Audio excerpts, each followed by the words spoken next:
The library of unsent emails the office after midnight had a different texture. Not silence, never silence, but a layering of small, obedient noises. Server fans spinning like tired lungs, fluorescent lights buzzing just shy of audibility, the tick-tick of the analog clock mounted above the glass doors. Samir liked those hours. His badge beeped him in without witnesses, and he settled into his corner of IT like a monk to his cell.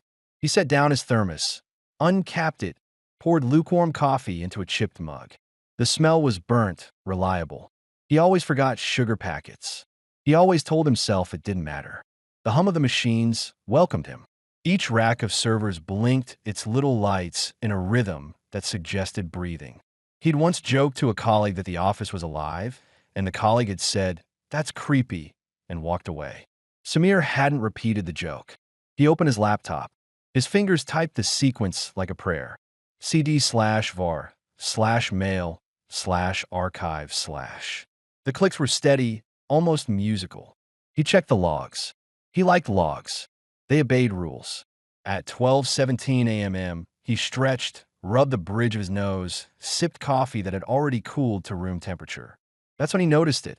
A folder nested deep where no folder should be. Unsent, he frowned. Probably an old backup, a misnamed directory. But the timestamp was current, created seconds ago. He clicked. The folder contained messages. Hundreds, each labeled with subject lines. Draft 1, Draft 2, Draft 3. His skin prickled. Drafts didn't belong in archives. Drafts lived on users' machines, or not at all. He opened one. The text was short, incomplete. To HR subject. None. I just can't do this anymore, but if I quit now. It ended mid-sentence. Samir leaned back. Maybe the archive tool had scraped local temp files. Nothing supernatural. Just sloppy code. Still, when he read the words out loud, softly because the hush of the office demanded hush, the clock on the wall ticked backward. 1 minute. The hand slid. 12:18 became 12:17 again. Samir froze. Coffee halfway to his lips. Server fans clicking as if nothing had changed. His mug was hotter than before. He set it down very carefully. The clock ticked forward again, innocent, pretending it had not betrayed him. Samir whispered into the office hush. What the hell? The server fans were back. SHHHHH. Samir didn't touch the folder again right away. He shut his laptop, rubbed his palms on his jeans, and told himself he was tired. A full day of patching machines, resetting passwords for people who forgot them daily, answering the same tickets. Anyone would hallucinate if they stared at green text on black long enough. Still, the clock on the wall betrayed him. It read 12:17, smug as a cat on a windowsill. He tapped his watch. 12:18. He checked his phone. 12:18. The wall clock was the liar. He stood, dragged the rolling chair back so it rattled, and crossed to the clock. Plastic rim, cheap glass face. He lifted it off its hook and flipped it over. 2 AA batteries, both snug. No mechanism for rewinding. The second hand clicked obediently forward. He held it, waiting for some quiver of backwardness. Nothing. The longer he stared, the more ordinary it became. He rehung it and went back to the desk. Coffee. Always coffee. The mug's handle was slick, condensation from nerves or steam. He swore the surface rippled like it had just been poured. He sipped, burned his tongue. Too hot for something that had cooled minutes ago. He sat, breathed, reopened the laptop. The Unsent folder waited like a dare. He clicked again. More drafts. They weren't normal files. No headers, no metadata, no sender information. Just text, each one half-born. 2, empty, subject, empty, I should have told you about the train, about why I missed it. Another, I was going to say congratulations, but it felt too late. Another, please don't show this to anyone. I just needed to.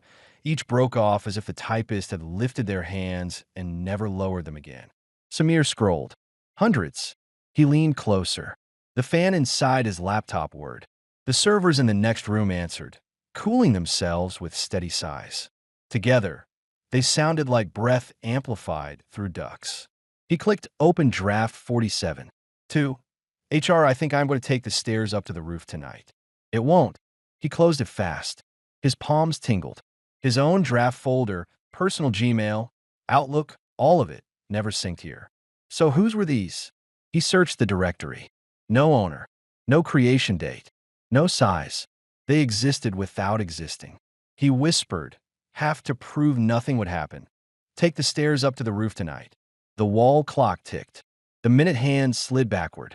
12:21, 12:20. He shot to his feet, chair rolling into the desk. His heart was a server fan gone feral. "Okay," he said, voice shaking. "Okay, okay." He checked his watch again. Still 12:21. Phone, 12:21. Only the wall clock bent. He sat back down slowly, bones rubbery. The server's word, oblivious. He typed into his logbook. An ordinary spiral pad meant for ticket numbers. 12:20. Read line aloud. Clock reversed 1 minute. The words looked insane on paper. But the coffee in his mug still steamed, faintly, as though corroborating. Samir tested another. Draft 12. 2. Marketing, I don't think the campaign will work because no one actually... He spoke it aloud, quiet as breath. The wall clock snapped back 30 seconds. The lights above flickered. And in that flicker, he swore he heard typing. Not his. Not now. A phantom click-clack like someone at the other end of the floor was writing in bursts, then stopping, then deleting. When the lights steadied, the office was still empty. The chairs were still aligned, keyboards tucked under monitors. But the hush had a new weight, as though someone had stood and just left. Samir wrote it down. Draft 12 equals 30 seconds. He closed his eyes. The effect was real. Reading aloud rewound the wall clock. His mug confirmed it. Hotter again, coffee climbing his throat with bitter burn. His phone buzzed. A text from his sister. "You still alive?" He typed back, "Define alive." Then deleted it. Left it unsent. He laughed once dry. The servers hummed with him. Samir decided on method. Sysadmins survived on method. He picked 3 drafts at random. Draft 88. "I wish I had never taken this job." Draft 13. "Please let me come home. I won't ask again." Draft 209. "Forget it, just forget it. I didn't mean..." He read the first. Clock, -2 minutes. He read the second. Clock, -7 minutes. He read the third. Clock, -1 minute. His logbook filled. Total shift, -10 minutes. The building did not notice. No alarms. No UPS failover. The NTP servers on the network insisted it was 12:32. But the wall clock, faithful, dumb, cheap, obeyed the whispers. Samir stared at the numbers until his vision blurred. The cold coffee was no longer cold. It was hot enough to steam again. He realized with a start. The mug had refilled itself to the brim. He hadn't poured more. He opened one at random, hoping for relief. 2. Team subject. Joke for Friday. Why did the sysadmin? It cut off. Samir whispered it anyway, voice tight with nerves. The clock ticked backward 15 seconds. And for a moment, just a sliver of a moment, he heard laughter. Not cruel, not loud. Just a handful of coworkers chuckling in a break room that wasn't there. When the moment passed, the office was empty again. He wrote, Draft 73 equals laughter, -15 seconds. His hand trembled. By 3 a.m., his logbook was crowded with entries. Read aloud equals time loss. Coffee resets hot. Phantom sounds, typing laughter. The office around him was unchanged, but he felt displaced, as though the carpet tiles no longer trusted their glue. He closed the folder, stared at the cursor on his laptop. The fans in the server room shifted pitch, humming a low note like agreement. The inbox was waiting. He poured coffee into his mug. Steam rose, fresh as morning. He whispered into the empty office. "Who are you?" The server's word back. Click, click, click. Typing, always typing. And the clock ticked backward 1 second, then stopped, daring him to keep reading. Samir lasted less than a day before returning to the Unsent Folder. He told himself he wouldn't. He'd drive home after the night shift, sleep 6 hours, shower, microwave something half edible, and spend the evening pretending the office didn't exist. That was his ritual. But rituals break when clocks do. By the next midnight, his curiosity was bigger than his caution. The folder had lodged under his skin like a splinter. He signed in. The office was the same, cold fluorescent hum, the ventilator's rhythmic breath, the tick of the wall clock like an insistent finger tapping. The coffee tasted burnt but fresh, though he hadn't brewed it. He typed, hands already sweating. CD/var/mail/archive/unsent/ the drafts greeted him. More than before. Yesterday there had been a few hundred. Tonight there were thousands. A rolling scroll of numbered ghosts. Samir licked his lips. Okay, he muttered.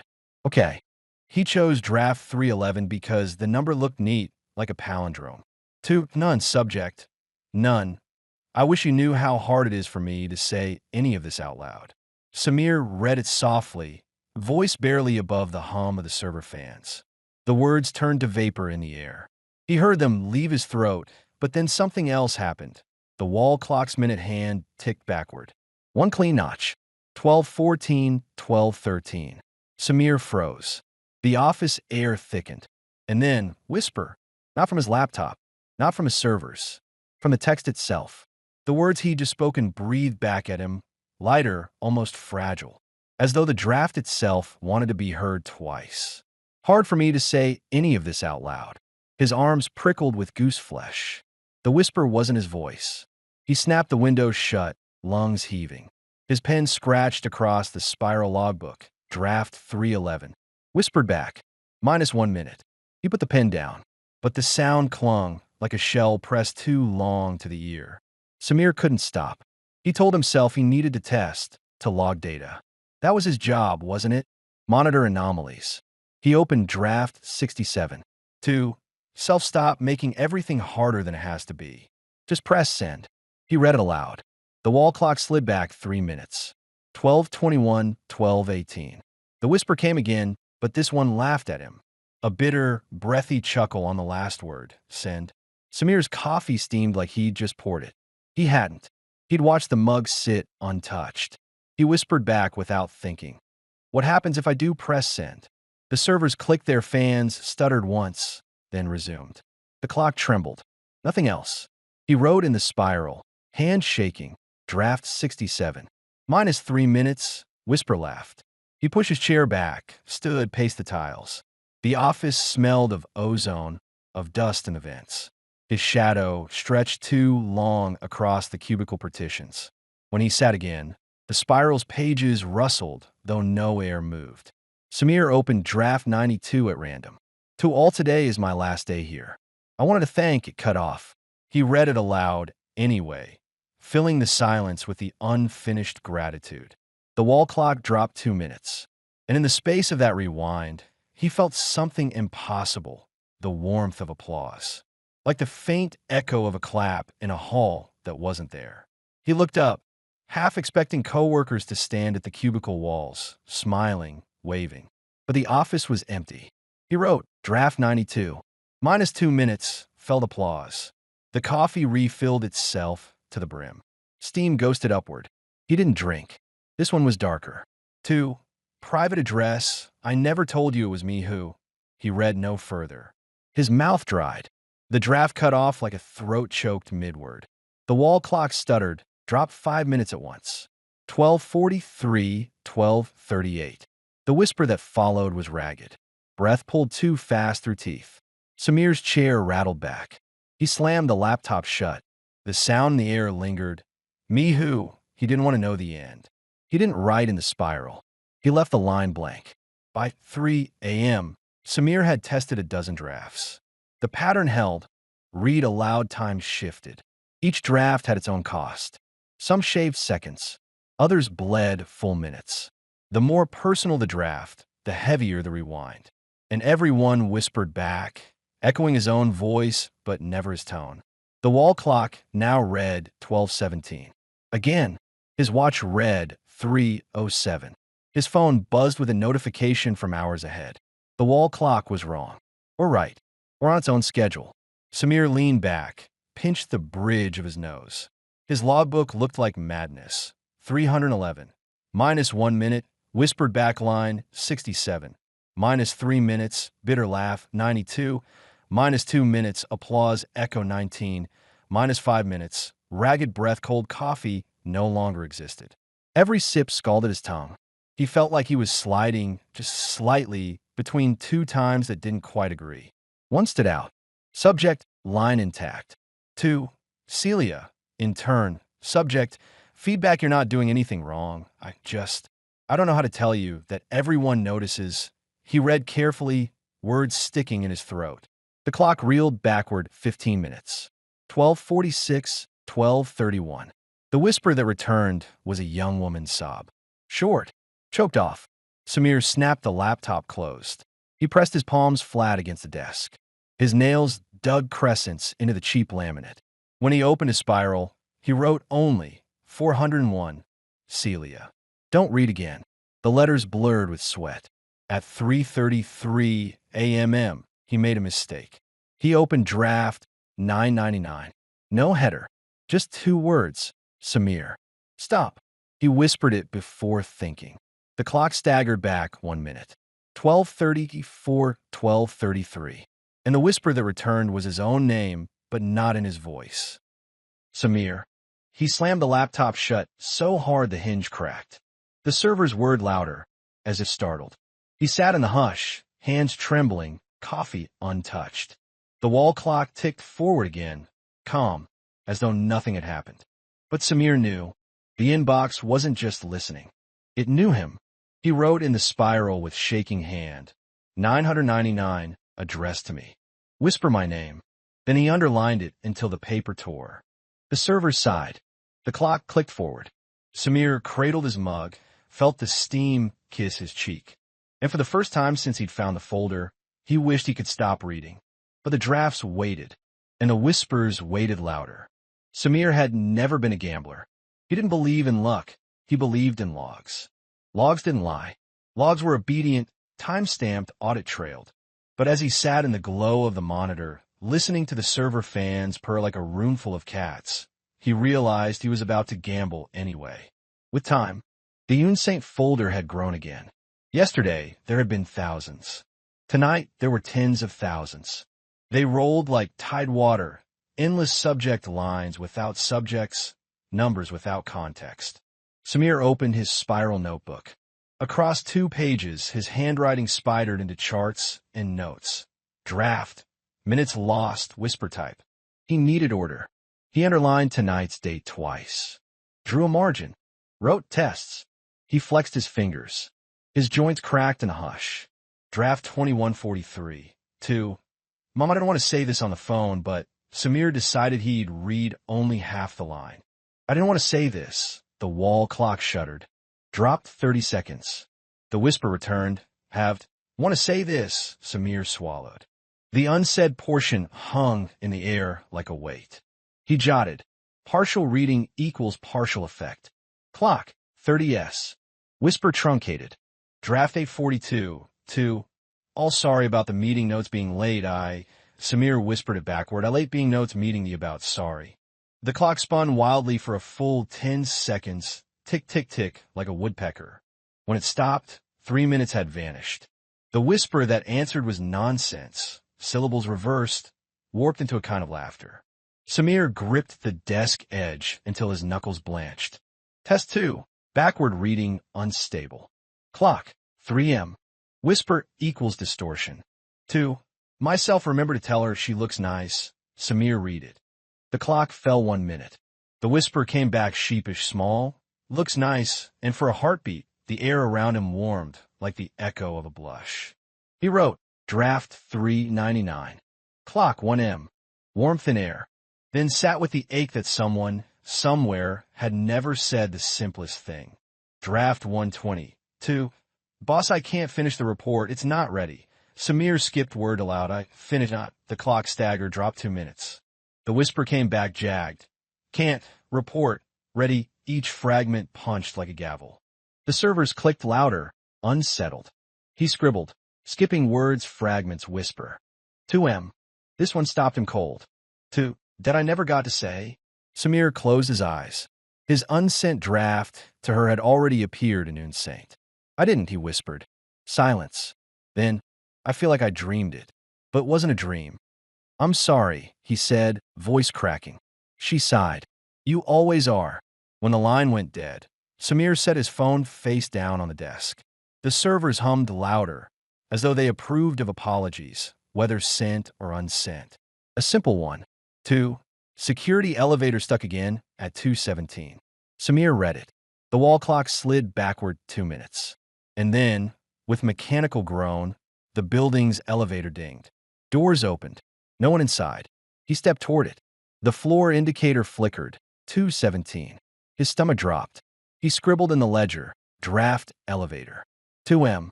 Physical effect. At 3:10 a.m., security guard Victor swung by the desk. He was older, slow smile, carried a thermos bigger than his head. You finished patching those servers yet? Victor asked. Samir blinked. I wasn't patching tonight. Victor frowned. You told me an hour ago you were, when I brought you the pretzels. There were no pretzels on his desk. Maybe you dreamed it, Samir said. Victor scratched his head. Maybe. He walked on. But Samir wrote in the ledger, rewinds leaking into others' memories. Gar confused. At 3:33 a.m., the server fans hiccuped. Not a smooth whir, but a collective cough. Lights blinked amber, then steadied. On his screen, Unsent flickered. New folder inside, /unsent, /me/. Samir's breath caught. He clicked. Draft 1, 2, blank, stop reading. He didn't. He whispered aloud. The wall clock shuddered backward 10 minutes. 12:43, 12:33, and the whisper that came back was his own voice, weary, pleading stop. Samir wrote, draft me /1, 10M, my own voice, then slammed the ledger shut and shoved it aside. The coffee on his desk refilled. Steam rose, heavy as breath. He needed a softer one. He scrolled until his eye caught. First day. 2. Remember how nervous you were walking in? Tie crooked, wishing someone would say good luck. Samir read it aloud. The clock fell back 2 minutes. The whisper that returned was kind, almost fatherly. Good luck. Samir sat still, throat tight. He hadn't heard anyone say those words to him in years. He logged it, then shut the book, palms trembling. At 4 a.m., a flood of Slack messages appeared. Didn't we already do this sprint retro? Same arguments. Same jokes. Deja vu. Stop messing with the clocks, IT. Samir stared, pulse hammering. He typed into his ledger. Rewinds confirmed office-wide. Slack threads repeating. They're noticing. He didn't send it. He didn't dare. He decided to leave. Enough testing. Enough rewinds. But as he packed his bag, the servers clicked louder. Unsent updated again. A new draft blinked at the top. 2. Samir, don't walk away. His breath caught. He didn't read it aloud. But the wall clock ticked backward 1 minute anyway. 12:17. Always 12:17. Samir whispered into the office hush. Then what do you want from me? The servers exhaled. The coffee steamed. And somewhere, faint through the vents, the whispers chorused back. Send. Samir used to think of drafts as half-thoughts. The equivalent of sticky notes, margin scribbles, tossed paper balls. Now he knew better. They weren't half anything. They were whole emotions with their wires exposed. And lately, they were louder. By his 5th midnight in the folder, the whispers no longer waited for him to read them aloud. Some spoke first. He sat with his ledger open, coffee steaming like it had been freshly brewed, the servers humming in steady breaths. The wall clock read 12:17. Always. His watch. 1:42. He clicked into Unsent. The subject lines glowed faint. Asterisk, I didn't mean it that way. Asterisk, we need to talk. Asterisk, just press send already. Samir picked one at random. Draft, we need to talk. 2. Empty. I can't keep pretending this doesn't matter. Before he could read it aloud, the whisper arrived. A voice in the air, female, sharp with restraint. We need to talk. Samir's scalp prickled. The wall clock backspun 2 minutes on its own. He scribbled in the ledger. Drafts preempting me now. Voices equals distinct. Draft quick question. 2. Manager just wondering if it's okay that I... He leaned closer. The whisper answered with a nervous laugh, unfinished, like a cough disguised as humor. Just wondering. The clock ticked backward 1 minute. Samir noted, nervous laugh voice. Anxious tone. 1M. He closed his eyes, and for a moment he could see the writer, some junior staffer staring at their screen, deleting, retyping, too shy to send. Draft sick of this. 2. All if one more person dumps work on me. I swear, the whisper cut him off. Harsh, ragged, furious. Swear. The wall clock dropped 4 minutes. Samir's heart raced. The voice didn't fade when the minute passed. It stayed in the vents, muttering like a storm. He scribbled, angry voice. Lingers. 4M. The office felt heavier, charged like static. A small one. 2. Coworker. You loan me your pen in the meeting. That was kind. The whisper that followed was shy, almost embarrassed. Kind. The clock fell back 30 seconds. Samir smiled despite himself. You're welcome, he whispered back. The servers hummed brighter, as if they approved. He logged. Grateful voice. 30 yes. Whisper conversational. Draft didn't say goodbye. 2. Friend, I missed your last day, and now. The whisper returned like a sob. Missed you. The clock reeled back 6 minutes. Samir gripped the desk. His eyes blurred. The sorrow stayed in the air long after the clock ticked forward again, a presence refusing to leave. He wrote, sorrow voice. Lingering grief. 6M. Ached in chest. At 2:17 a.m. Something new. Draft, are you listening? 2. Samir, his gut clenched. He hadn't typed his name into the search. But there it was. He didn't read it. The whisper did instead. Samir, are you listening? The wall clock stuttered back 1 minute. He whispered into the empty office, yes. The server fans roared in response, then steadied. The ledger page rustled as though caught in a draft. He needed a break. Something light. 2. Team, I left before the party ended. Want to tell you thanks. The whisper came gentle, almost wistful. Thanks. The wall clock dropped 1 minute. And in the air, faintly, Samir heard music. Party music. Muffled bass, chatter, clinking glasses. The ghost of a gathering. It lasted only a breath. He wrote, party voice. 1M. Echo of celebration. Then leaned back, smiling faintly. By 3 a.m., he had cataloged 6 recurring voices. 1. Nervous laugh. Anxious, brief. 1M. 2. Fury. Harsh, lingering. 4M.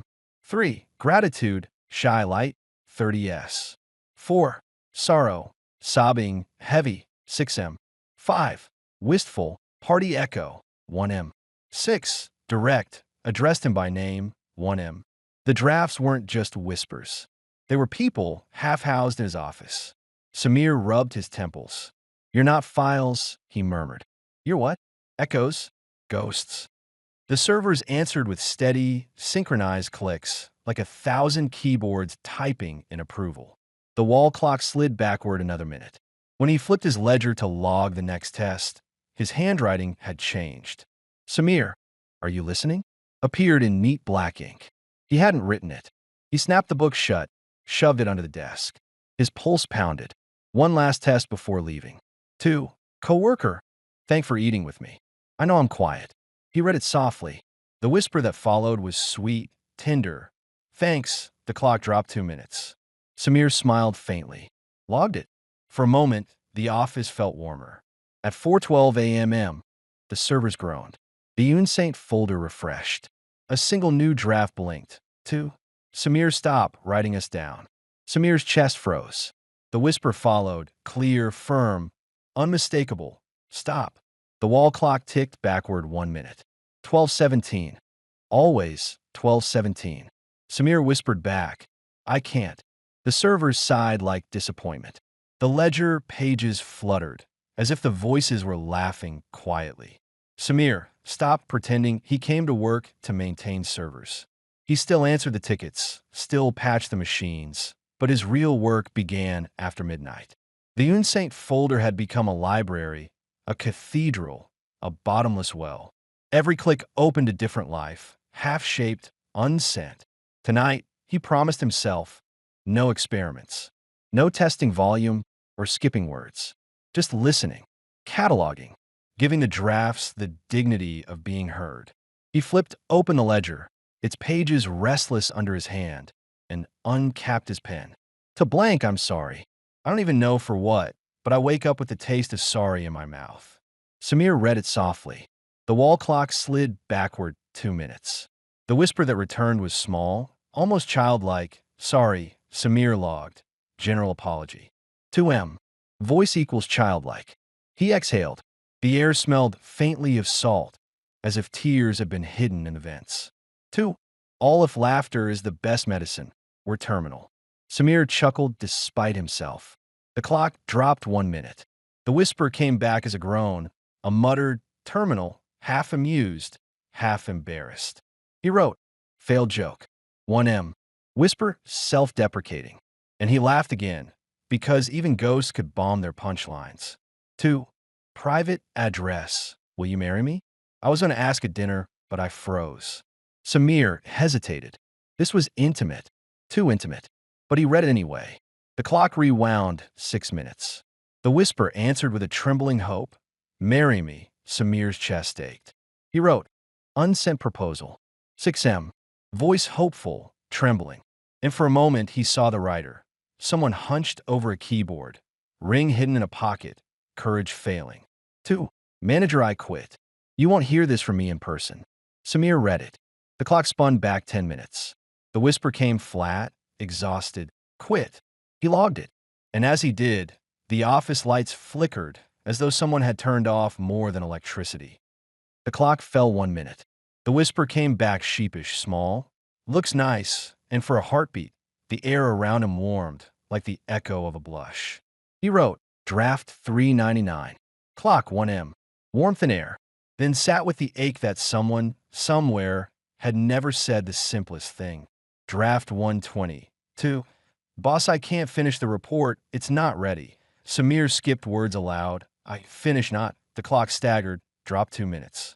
The whisper came back jagged. Can't. Report. Ready. Each fragment punched like a gavel. The servers clicked louder, unsettled. He scribbled, skipping words fragments whisper. 2M. This one stopped him cold. 2. That I never got to say. Samir closed his eyes before reading. But he read anyway. The clock backspun 4 minutes. The whisper that answered was broken, trembling. Never say. Samir's throat tightened. He wrote, draft 511. 4M. Whisper grief. Then he set his pen down and stared at the ceiling, fighting the sting in his eyes. He leaned back. The office felt smaller. The cubicles pressed in. The wall clock looked smug in its plastic shell. He opened 3 drafts in a row. Draft 2002. I'll be late, don't wait up. Draft 2003. Wish I'd stayed instead of. Draft 2004. Forget it, I'll just. He read them all in quick succession. The clock lurched back 10 minutes. His coffee mug refilled, so abruptly he almost spilled it. The whispers tangled into a chorus. Late, wish, forget. They braided until they became one word, impossible and whole. Wait. Samir jolted. The server's fans rose in pitch, angry bees. He slammed the laptop shut. The whispers cut off mid-breath. He sat in a hush, sweat cooling on his skin. Later, curiosity gnawed again. Draft 808. 2. Student, your work was brilliant.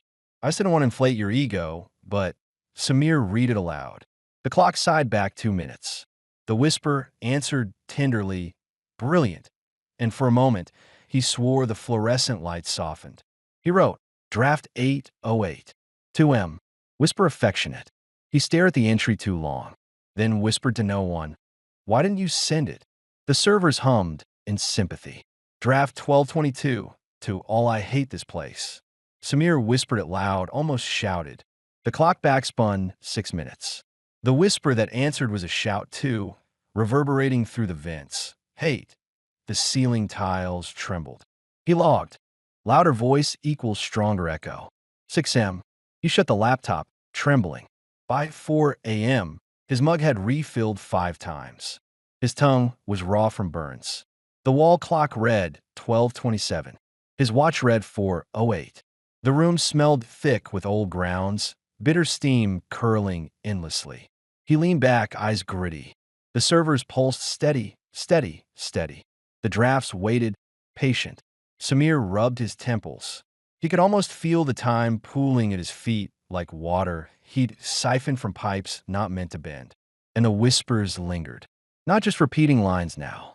They whispered fragments of his own thoughts. Why didn't you send it? I can't finish. Samir, he froze. He hadn't spoken his name aloud tonight. The drafts knew anyway. He wrote in the spiral. Last entry for the night. Test complete. Partial equals partial.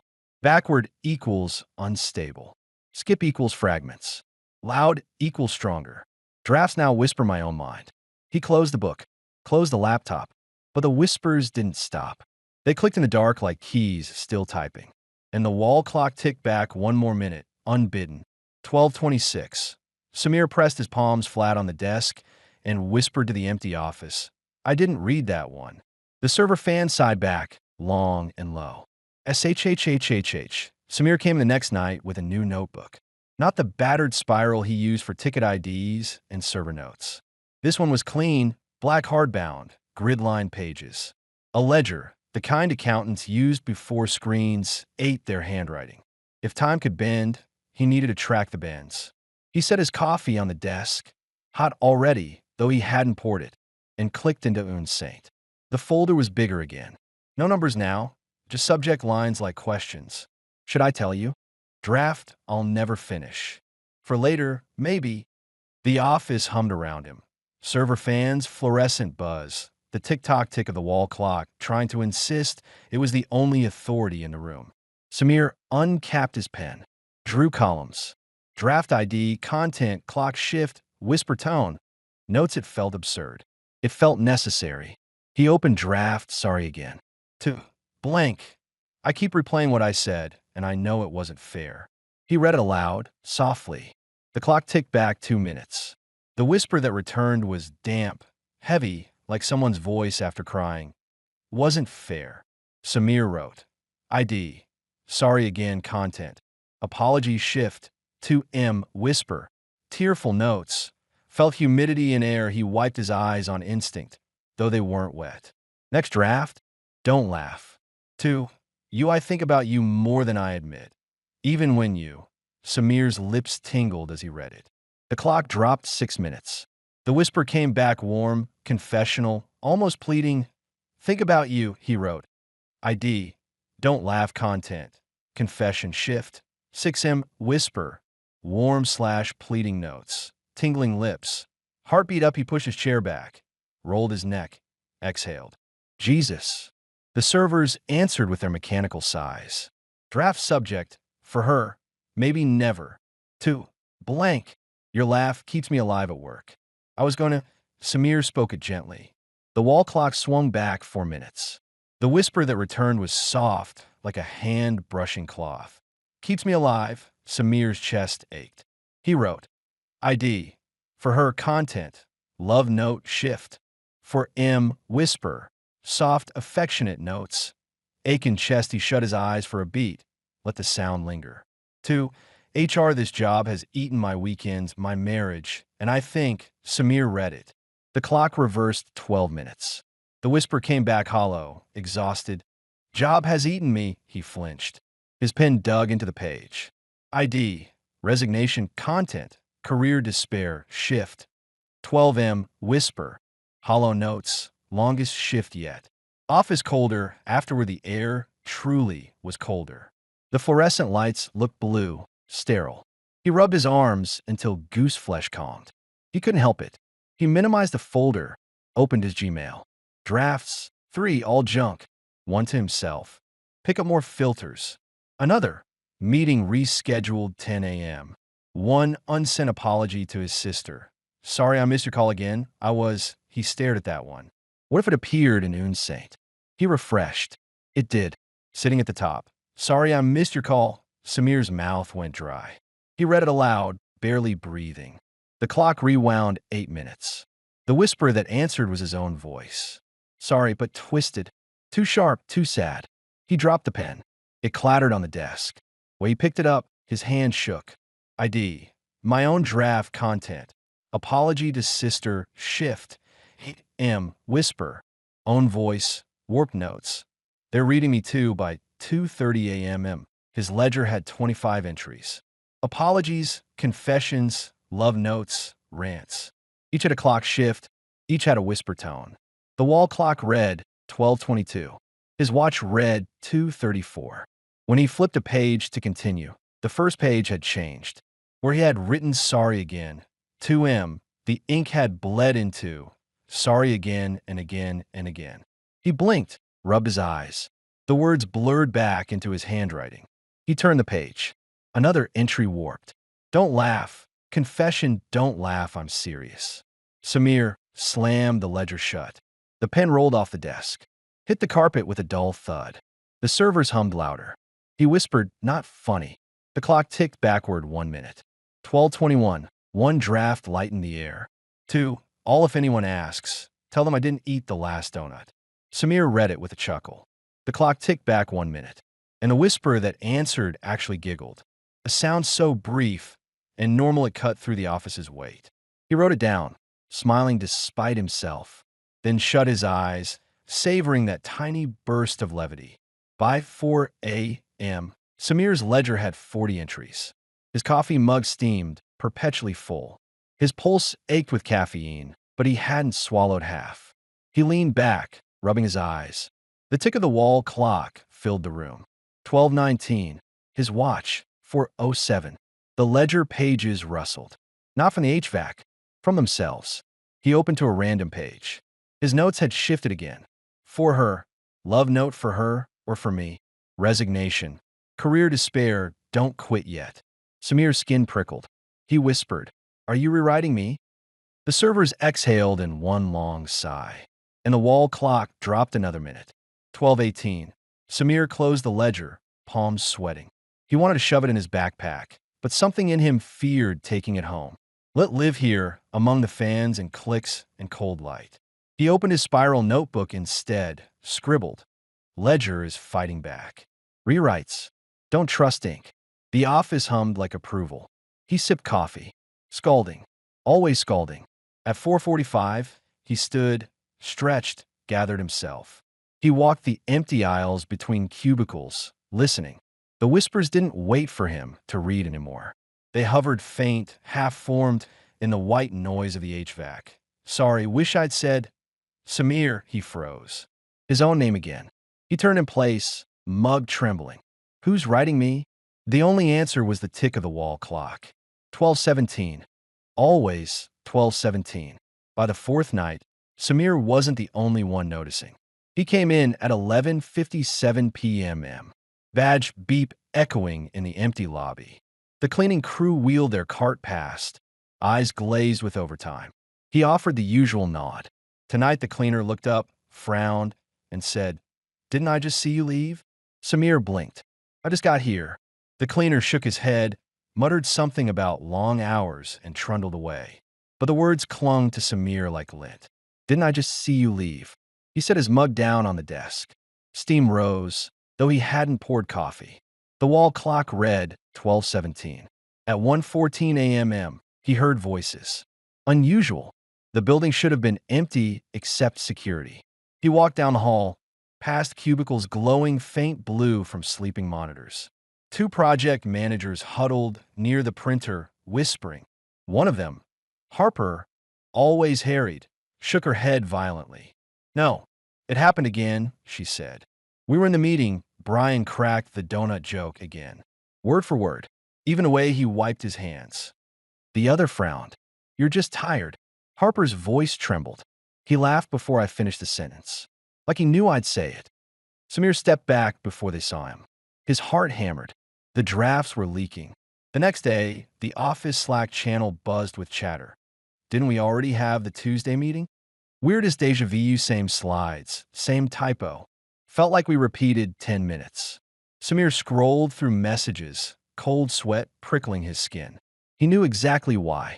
In his ledger, resignation, career despair had cost him 12 minutes. He'd read it aloud at 12:43. The clocks had shifted back, and apparently, so had the meeting.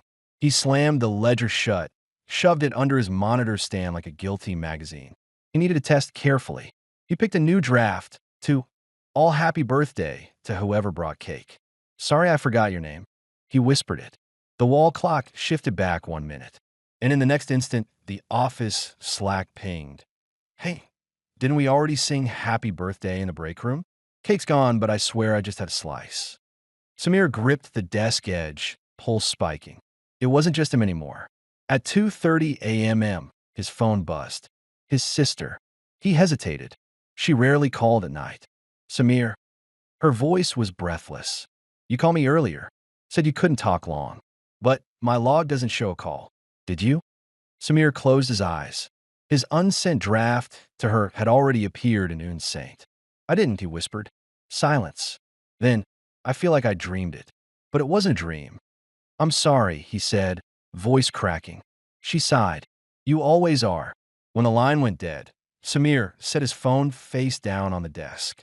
The servers hummed louder, as though they approved of apologies, whether sent or unsent. A simple one. 2. Security elevator stuck again at 2:17. Samir read it. The wall clock slid backward 2 minutes. And then, with mechanical groan, the building's elevator dinged. Doors opened. No one inside. He stepped toward it. The floor indicator flickered. 2:17. His stomach dropped. He scribbled in the ledger, draft elevator. 2M. Physical effect.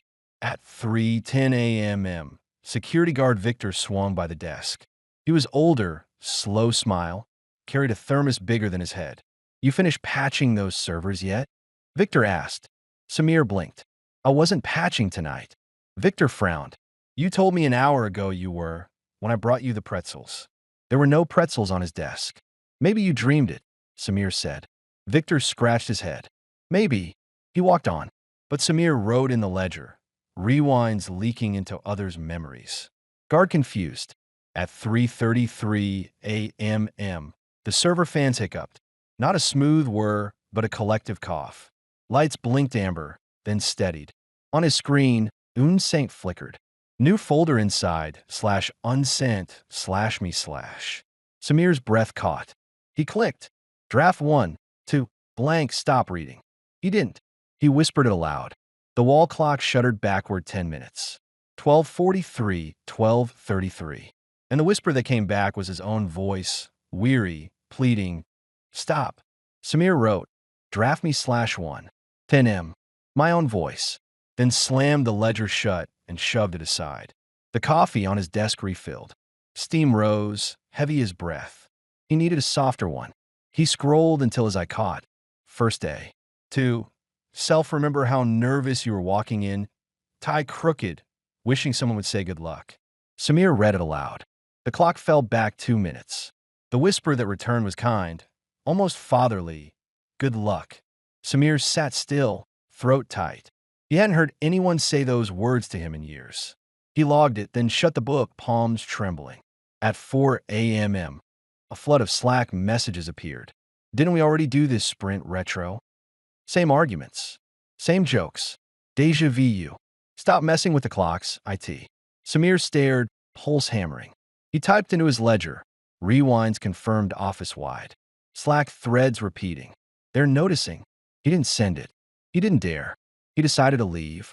Enough testing. Enough rewinds. But as he packed his bag, the servers clicked louder. Unsent updated again. A new draft blinked at the top. 2.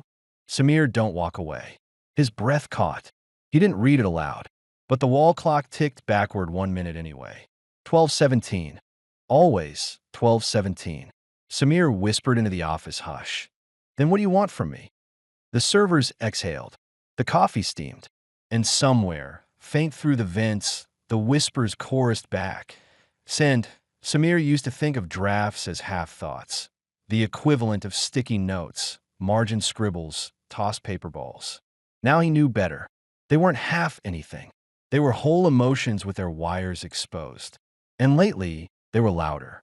By his 5th midnight in the folder, the whispers no longer waited for him to read them aloud. Some spoke first. He sat with his ledger open, coffee steaming like it had been freshly brewed, the servers humming in steady breaths.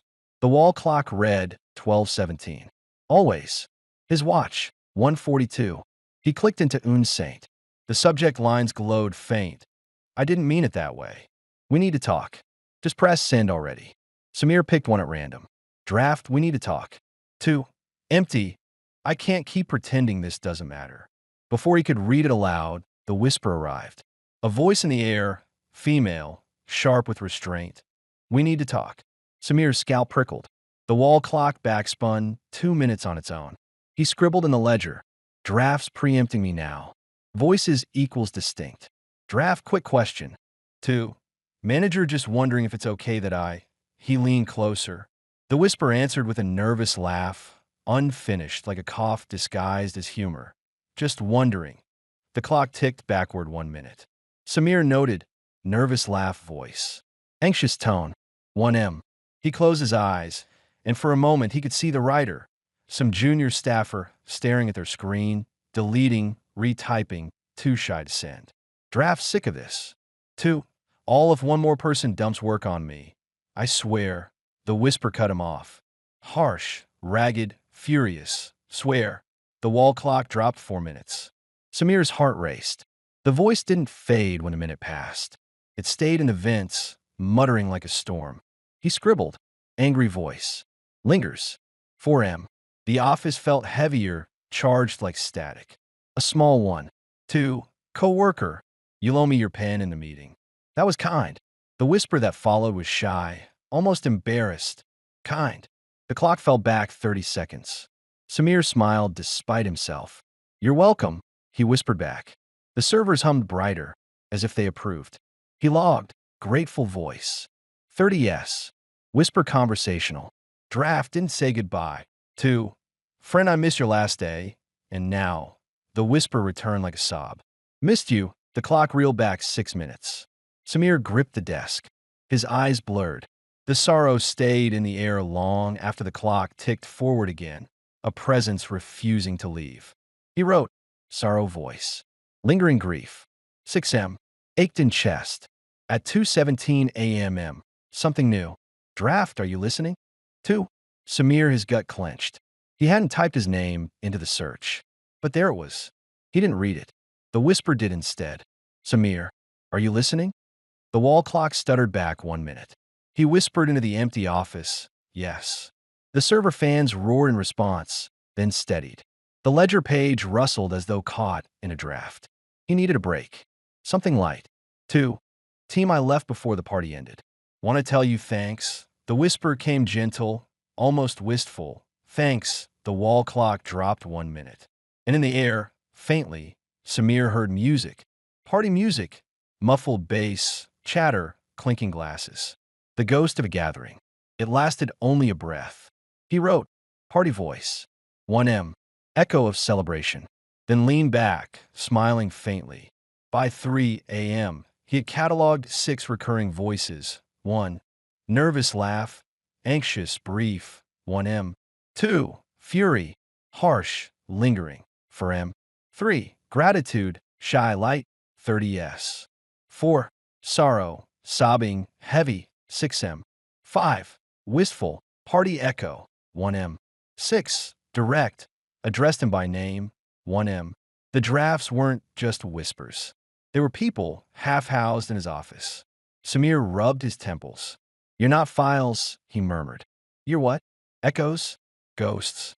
The servers answered with steady, synchronized clicks like 1,000 keyboards typing in approval. The wall clock slid backward another minute. When he flipped his ledger to log the next test, his handwriting had changed. Samir, are you listening? Appeared in neat black ink. He hadn't written it. He snapped the book shut, shoved it under the desk.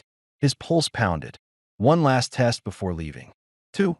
Coworker, thanks for eating with me. I know I'm quiet. He read it softly. The whisper that followed was sweet, tender. Thanks. The clock dropped 2 minutes. Samir smiled faintly. Logged it.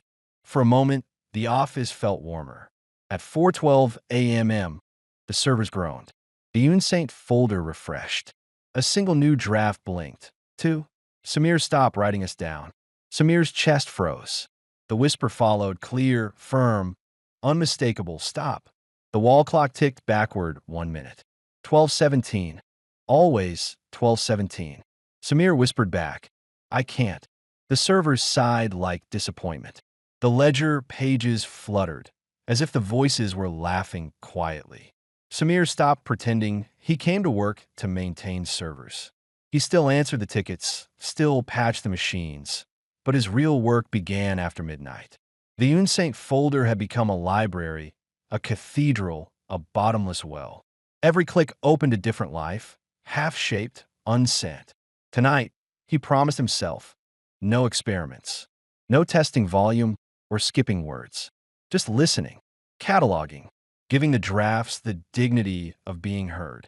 He flipped open the ledger, its pages restless under his hand, and uncapped his pen.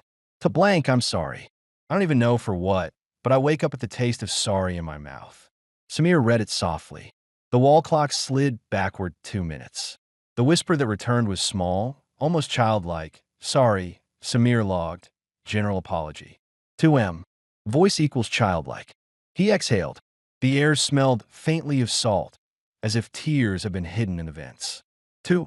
All if laughter is the best medicine, we're terminal. Samir chuckled despite himself. The clock dropped 1 minute. The whisper came back as a groan, a muttered terminal, half amused, half embarrassed. He wrote, failed joke. 1M. Whisper, self-deprecating. And he laughed again, because even ghosts could bomb their punchlines. 2. Private address. Will you marry me? I was on ask at dinner, but I froze. Samir hesitated. This was intimate. Too intimate. But he read anyway. The clock rewound 6 minutes. The whisper answered with a trembling hope. Marry me, Samir's chest ached. He wrote, unsent proposal. 6M. Voice hopeful, trembling. And for a moment, he saw the writer. Someone hunched over a keyboard. Ring hidden in a pocket, courage failing. 2. Manager, I quit. You won't hear this from me in person. Samir read it. The clock spun back 10 minutes. The whisper came flat, exhausted. Quit. He logged it. And as he did, the office lights flickered, as though someone had turned off more than electricity. 2. HR, I took the stapler. I don't know why. Samir smiled. He read it. The clock ticked back 1 minute. The whisper giggled, don't know why. He laughed, the sound echoing strangely in the empty cubicles. Ledger. Confession, petty. 1M. Whisper equals giggle. 2. Son, I don't know how to tell you. I missed your game again. Samir's throat tightened. The clock dropped 7 minutes. The whisper came raw, guilty. Missed again. Samir clenched his pen until it almost snapped. He wrote quickly, hands shaking, parent guilt. 7M. Voice raw. He closed his eyes, let the ache wash through. 2. Blank. Every time you pass my desk, I forget my password. Samir chuckled. The clock fell back 2 minutes. The whisper came back sheepish, almost blushing. Forget my password. Ledger. Secret crush. 2M. Whisper shy. He leaned back, smiling faintly. Even longing lived here. 2. Facilities, the bathroom light flickers like a horror movie. Not urgent, just Samir read it aloud. The clock slipped back 1 minute. The whisper came playful, almost teasing, not urgent. And for a moment, the overhead fluorescence flickered exactly as described. Ledger. Facilities complaint. 1M. Whisper playful. Light responded. He wrote in the margin. Drafts influencing physical world? 2. Whoever left the umbrella in the break room, thank you. You saved me in the storm. Samir read it. The clock rewound 2 minutes. The whisper that came back was soft, warm, grateful. Thank you. Samir logged. Gratitude. 2M. Voice warm. And the air around him felt lighter, as though kindness itself lingered. 2. Future me, don't read them all. Samir's blood chilled. He read anyway. The clock slammed back 15 minutes. The whisper answered in his own voice. Don't. He dropped the pen. Ledger. Warning to self. 15M. Own voice. He sat frozen, staring at the server racks through the glass. Their lights blinked in sync, little green metronomes. They knew. 2. Team, I stayed late fixing your bugs. No one said anything. Samir read it. The clock fell back 3 minutes. The whisper came bitter, resigned. No one said anything. Ledger.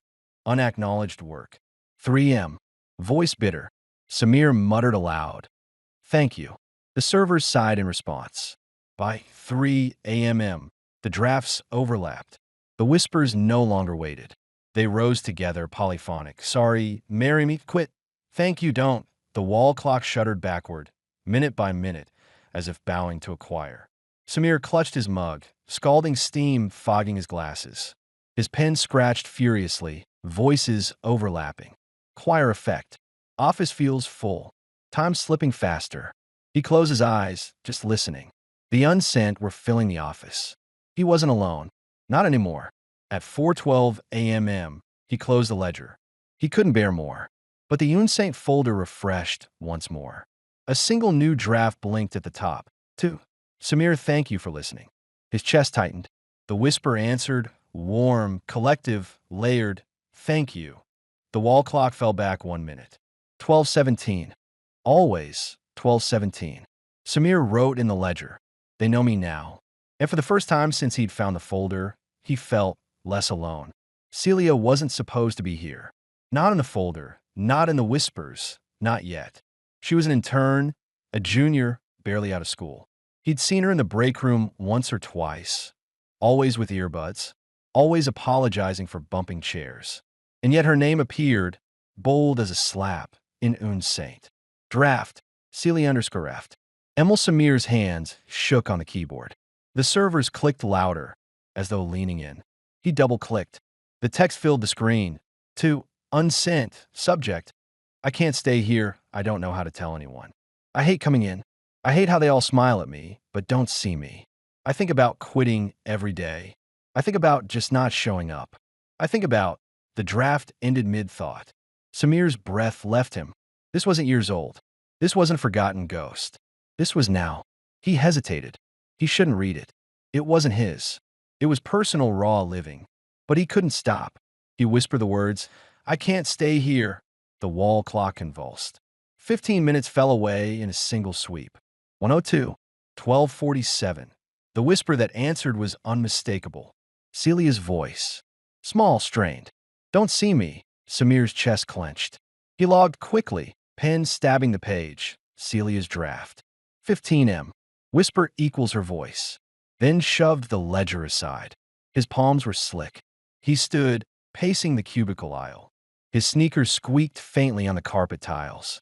If Celia wrote this, she hadn't sent it. She didn't want anyone to see.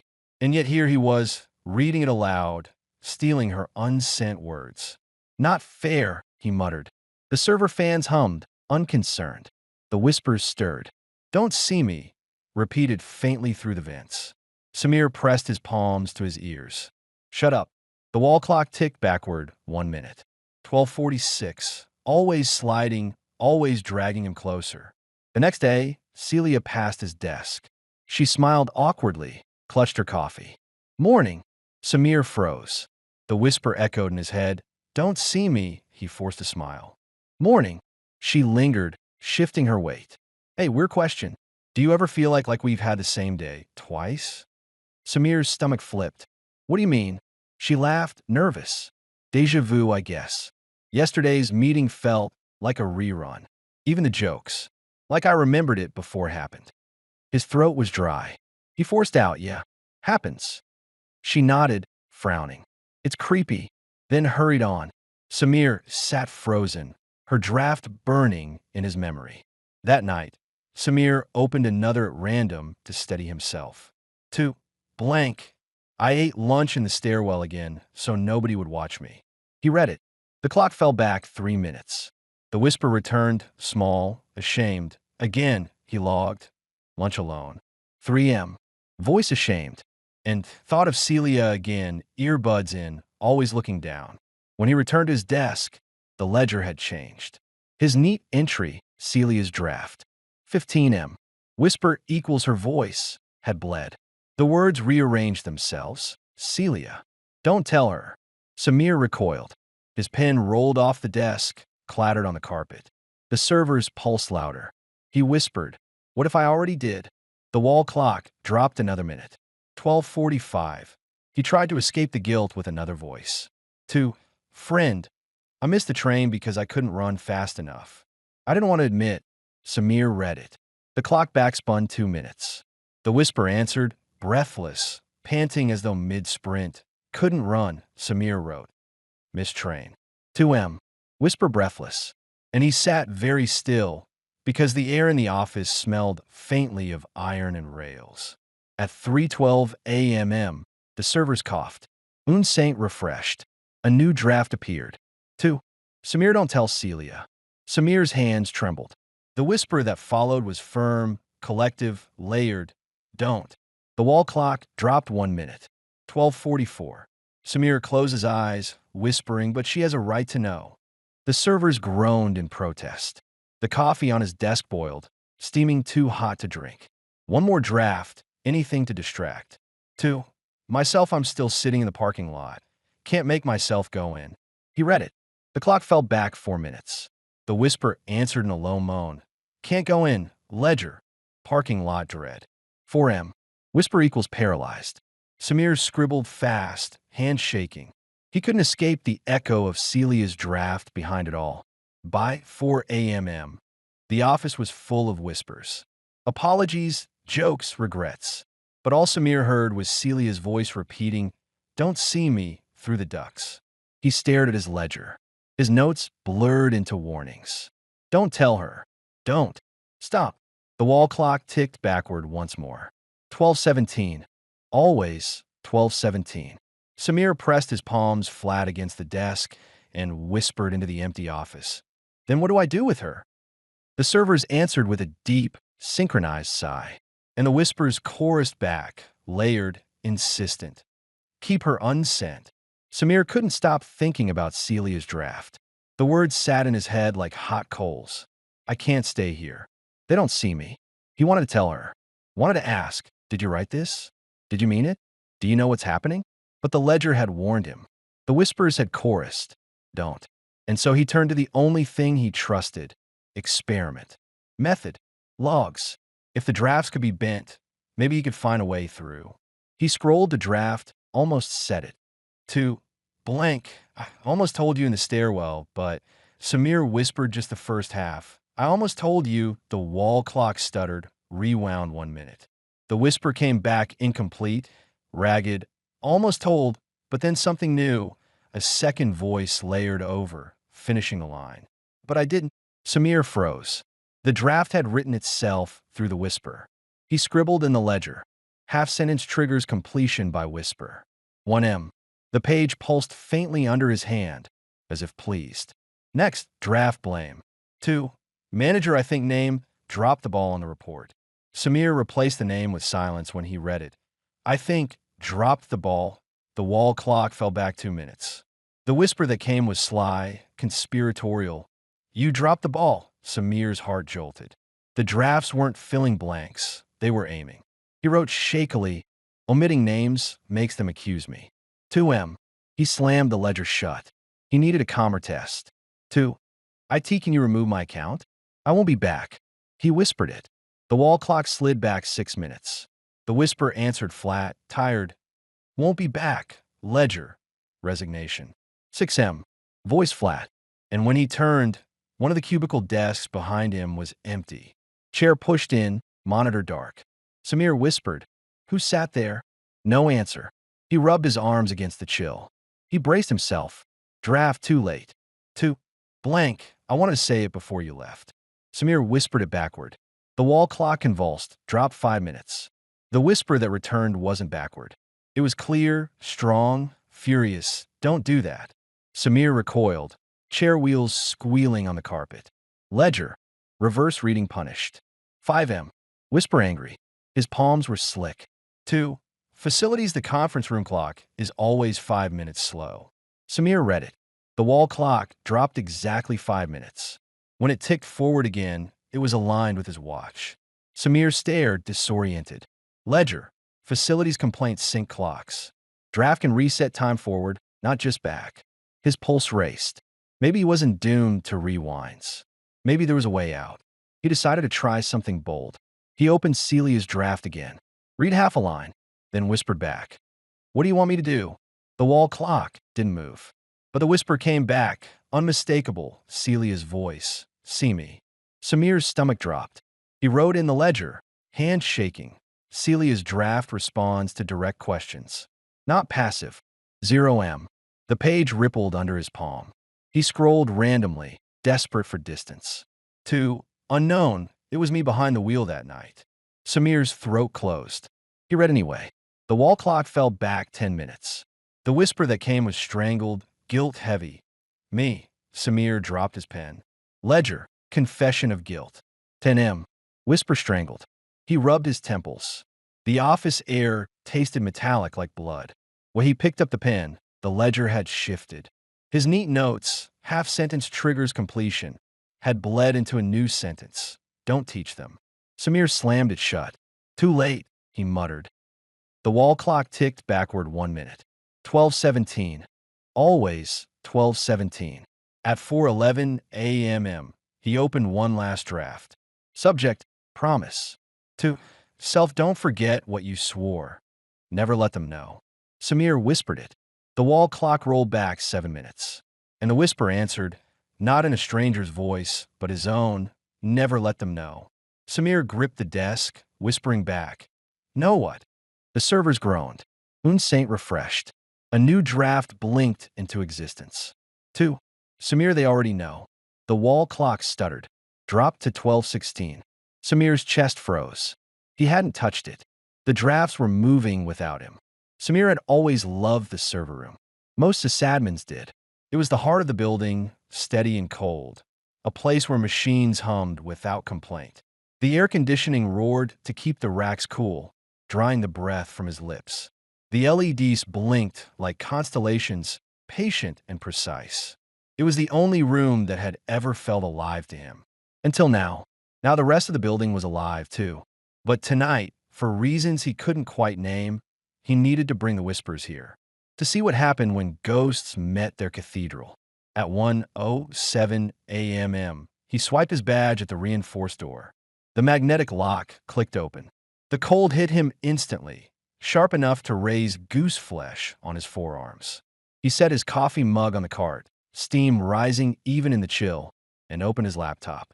Unsent glowed, faintly, eager.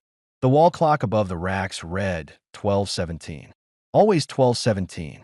His watch read 1:08. Samir pulled the ledger from his bag, opened to a clean page. His pen hovered. He chose carefully. Draft. Miss you. 2. Blank, just want to say I miss you, but it feels stupid. He whispered it aloud, the sound swallowed by the air handler roar. The racks answered, not with silence, with clicks. Hundreds of hard drives, spindles, fans, all syncing. They ticked like 1,000 keyboards, typing the same word. The wall clock reeled back 3 minutes, and the whisper that returned wasn't in the ducts. It was inside the racks. Miss you. The LEDs pulsed brighter in sequence. Samir staggered back. His pen scratched fast. Draft miss you. 3 m. Whisper in racks. LEDs pulse. The servers hummed louder, as if pleased. Next. Draft, you lied. 2. Unknown. You said you'd cover for me. You didn't. Samir whispered it. The racks shook. Fans revved like jet engines. The wall clock stuttered back 5 minutes. The whisper that came was furious, metallic. You lied. For a heartbeat, every server light flickered red. Samir's chest tightened. He scrawled, draft, you lied. 5 m. Whisper angry. Racks red. The lights steadied, but the hum felt sharper edged. He needed a softer one to calm the air. Draft. 2. Team whoever left the cake in the fridge, bless you. Samir read it. The wall clock dropped 1 minute. The whisper answered cheerful, warm, bless you, and, impossibly, a faint smell of vanilla frosting drifted through the chill air. Samir smiled, shaky. Log, draft cake. 1 m. Whisper cheerful. Scent of frosting. The servers purred contentedly, LEDs pulsing green. At 2:12 a.m., Samir made a mistake. He opened 5 drafts at once. I can't do this anymore. I should have kissed you. Don't fire me. It wasn't my fault. I'm sorry, Mom. He whispered them in sequence, fast. The wall clock spun, not 1 minute at a time, but all at once, the hands whipping backward like a fan blade. The racks howled. Fans surged to maximum. LEDs cascaded red to green to blue in chaotic waves. And the whispers rose together, a choir in machine pitch. Can't. Kissed. Sorry. Not my fault. Don't. The voices braided into something vast, mechanical, nearly human. Samir staggered, clutching the cart. His coffee mug tipped, liquid spilling, but before it hit the floor, it was back in the mug, steam fresh. The clock spun, then froze at 12:17. Always 12:17. Samir backed toward the door. The rack seemed taller, leaning. The hum thickened, pressing against his eardrums. And then, worse, his watch ticked backward. Not just the wall clock, not just the building. His own watch hand spun, rolling back minute by minute. He gasped, ripped it off, dropped it to the floor. It kept spinning. He scribbled in the ledger, hand trembling. Server room amplifies effect. Personal time reversed. The pen ink bled. The words rearranged themselves. Keep reading. Samir dropped the pen. Desperate for calm, he opened a smaller one. 2. Neighbor sorry if my dog barked last night. He read it. The wall clock slid back 1 minute. The whisper answered with a faint, happy bark. Samir laughed shakily. Logged. Draft dog. 1M. Whisper bark. The servers softened, LEDs pulsing green. The hum even out. Relief. Brief relief. At 3 a.m., the Unsent Folder refreshed. Thousands of new drafts appeared all at once. The subject lines blurred.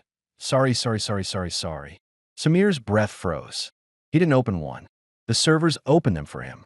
Lines of text spilled across his screen, unreadable, tangled. The racks roared, fans screaming. The whispers rose in unison, no longer individuals, but one voice, vast and deep, Samir. The wall clock dropped 20 minutes in one violent jolt. 12:37, 12:17. Always 12:17. Samir clapped his hands over his ears, shouted, What do you want from me? The racks answered, Send. The force of the sound dropped him to his knees. His mug shattered, coffee splashing. Steam rolled across the cold floor. The LEDs flashed staccato, then synchronized, every light blinking in Morse. He didn't know Morse, but the ledger wrote it for him. Don't leave. Samir crawled to the laptop, slammed it shut. The servers howled one last time, then fell silent. Not quiet, silent. No fans, no hum, dead air. Samir's own pulse thundered in the void. Then, one by one, the servers exhaled. Fans spun up again, gentle. LEDs blinked, steady green. The wall clock ticked forward once. 12:18. Samir gasped. Forward, not back. He scrawled in the ledger, desperate. Server room incident. Massive cascade. Voice collective. Command equals send. Clocks moved forward 1 minute. The ink bled, rearranged. Now you OUS. Samir slammed the book shut, shoved it into his bag. His hand shook so hard he dropped the pen. He staggered out of the server room. Badge beeped sharp, cold air following him like breath. In the hall, the ordinary hum returned. Fluorescence buzzing, carpet muffling his steps. But the whispers didn't fade. They followed, just behind his ears. Send, always send. Morning light was cruel in this building. The floor-to-ceiling windows made everyone look washed out, all fluorescent pallor and sun glare on glass. Samir normally avoided it. He went home before the first waves of employees arrived. But this morning, after the incident in the server room, he couldn't make himself leave. The wall clock above the reception desk read 12:18. His watch read 8:42 a.m. The receptionist's phone said 8:42. Only the wall clock lied, or told the truth. He couldn't decide anymore. He sipped coffee that should have gone cold hours ago. Steam still rose. Samir. He startled. His manager, Alden, loomed with his tie askew and a clipboard tucked under one arm. He was perpetually irritated, perpetually behind. We need to talk about the clocks, Alden said. Samir blinked. The clocks. Yeah, all of them.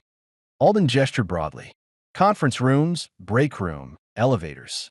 They're out of sync. By minutes. Sometimes more. Facilities is blaming IT.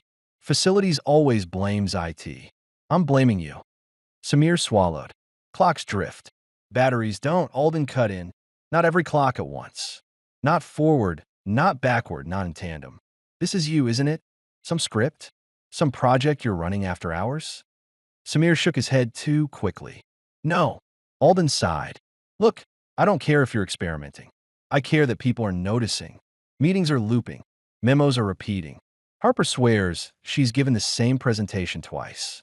If morale tanks, Leadership's going to find a scapegoat, and I don't need to tell you who it'll be. Samir's throat closed. He wanted to say, "It's not me. It's the drafts. It's the whispers. They're rewriting the building." Instead, he muttered, "I'll look into it." "Good." Alden leaned closer, eyes tired. "Fix it fast, before someone higher up notices." He stalked away, barking into his phone. Samir sank into his chair, coffee scalding his palm. The servers hummed louder in the distance, as if amused. Back at his desk, Samir opened Unsent. A new draft glowed at the top. 2. All this memo repeats because no one listened the first time. He whispered it without thinking. The wall clock dropped 2 minutes. The whisper that answered was weary, resigned. No one listened. Slack pinged instantly on his monitor. Someone in marketing, "We just got the same memo again. Same typo. Same timestamp. Deja vu." Samir's stomach nodded. Logged. Draft memo. 2M. Whisper resigned. Office received duplicate memo. They were watching now. Not just him. Everyone. At 10:04 a.m. Samir passed Celia in the hall. She stopped him. "Weird question," she said, voice low. "Did you hear me crying last night?" Samir's chest tightened. "No." She studied him, eyes narrowed. "Because I swear I dreamed I sent someone an email. About leaving. About quitting. And now everyone's been extra nice to me this morning. Like they know." Samir's mouth went dry. "I didn't send anything," she said. "But I feel like someone read it anyway." He forced a smile. "Maybe just stress." She nodded reluctantly, earbuds dangling, and walked on. The ledger in his bag seemed to pulse with heat. Later, alone, he opened another draft. 2. Facilities the clock in meeting room. B keeps jumping backward mid-presentation. He read it aloud. The wall clock ticked back 3 minutes. And across the hall, through the glass, meeting room B's occupants jolted.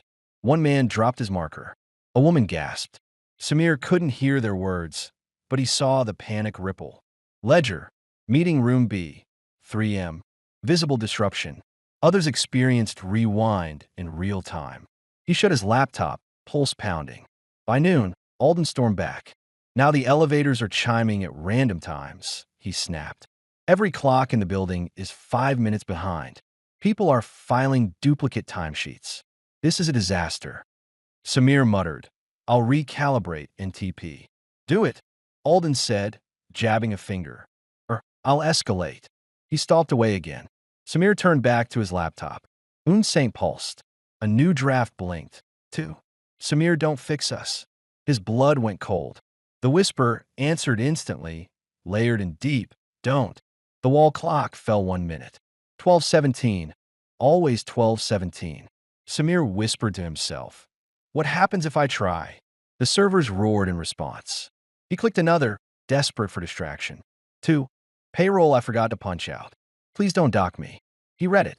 The wall clock slid back 1 minute. The whisper came meek, apologetic, "Please don't," and his time card system pinged. Duplicate punch. Samir gripped his hair, muttering. Logged. Payroll draft. 1M. Real system affected. At 2:14 p.m. The whispers started without drafts. A hum in events, a breath in the carpet fibers. "Samir," he froze. Coworkers bustled nearby. Phones rang. No one else reacted. He whispered back, lips barely moving. "What do you want?" The answer came soft, insistent. "Send." The wall clock ticked backward 1 minute. 12:17, always. By the time the office emptied, Samir sat hollow-eyed, ledger full of scribbles. The day had been chaos. Repeating memos, looping meetings, elevators dinging at wrong floors, staff muttering about deja vu. And Alden's warning echoed. "Fix it, before someone higher up notices." But the drafts were clear. "Don't fix us." Samir shut his laptop, shoved the ledger deep in his bag, and left by the side door. The server's hum followed him out, rising like laughter. As he crossed the lobby, the receptionist yawned and said absently, "Didn't you just leave?" Samir's stomach dropped. He pushed out into the night, the glass doors closing with a sigh. The wall clock above reception read 12:17. Always 12:17. Samir found the name in an old ticketing archive. A sysadmin from years back, one who'd retired before Samir joined the company. The log showed his ID, still buried in permissions here and there. A ghost user, Fin_R.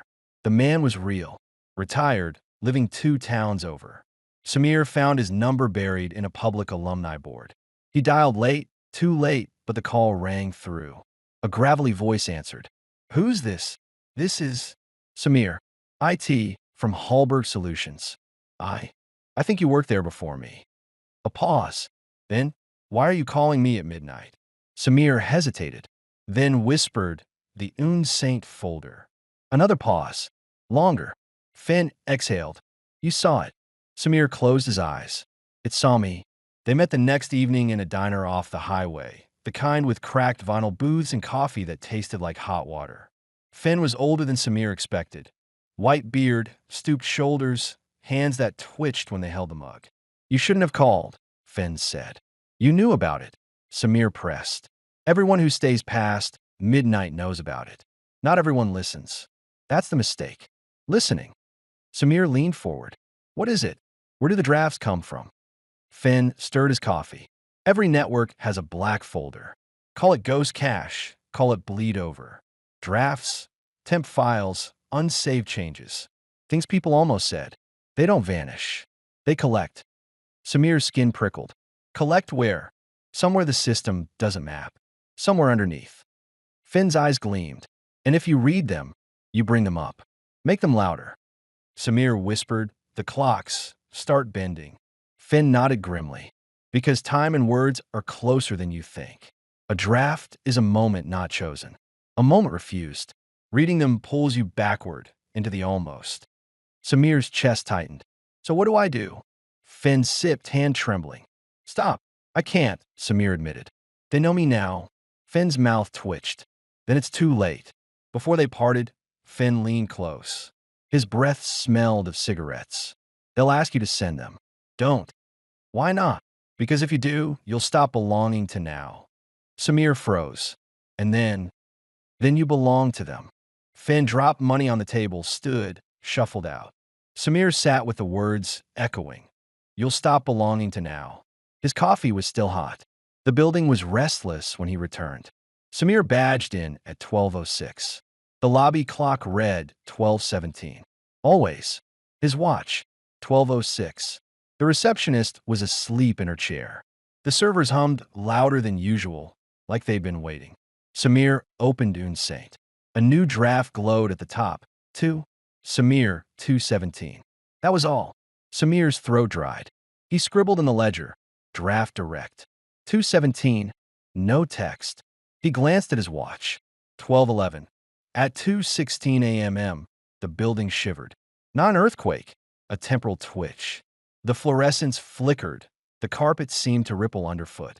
Samir clutched his desk. The wall clock ticked 2:17. And then everything rewound. The lights steadied. His coffee mug was full again. His laptop opened to the same draft.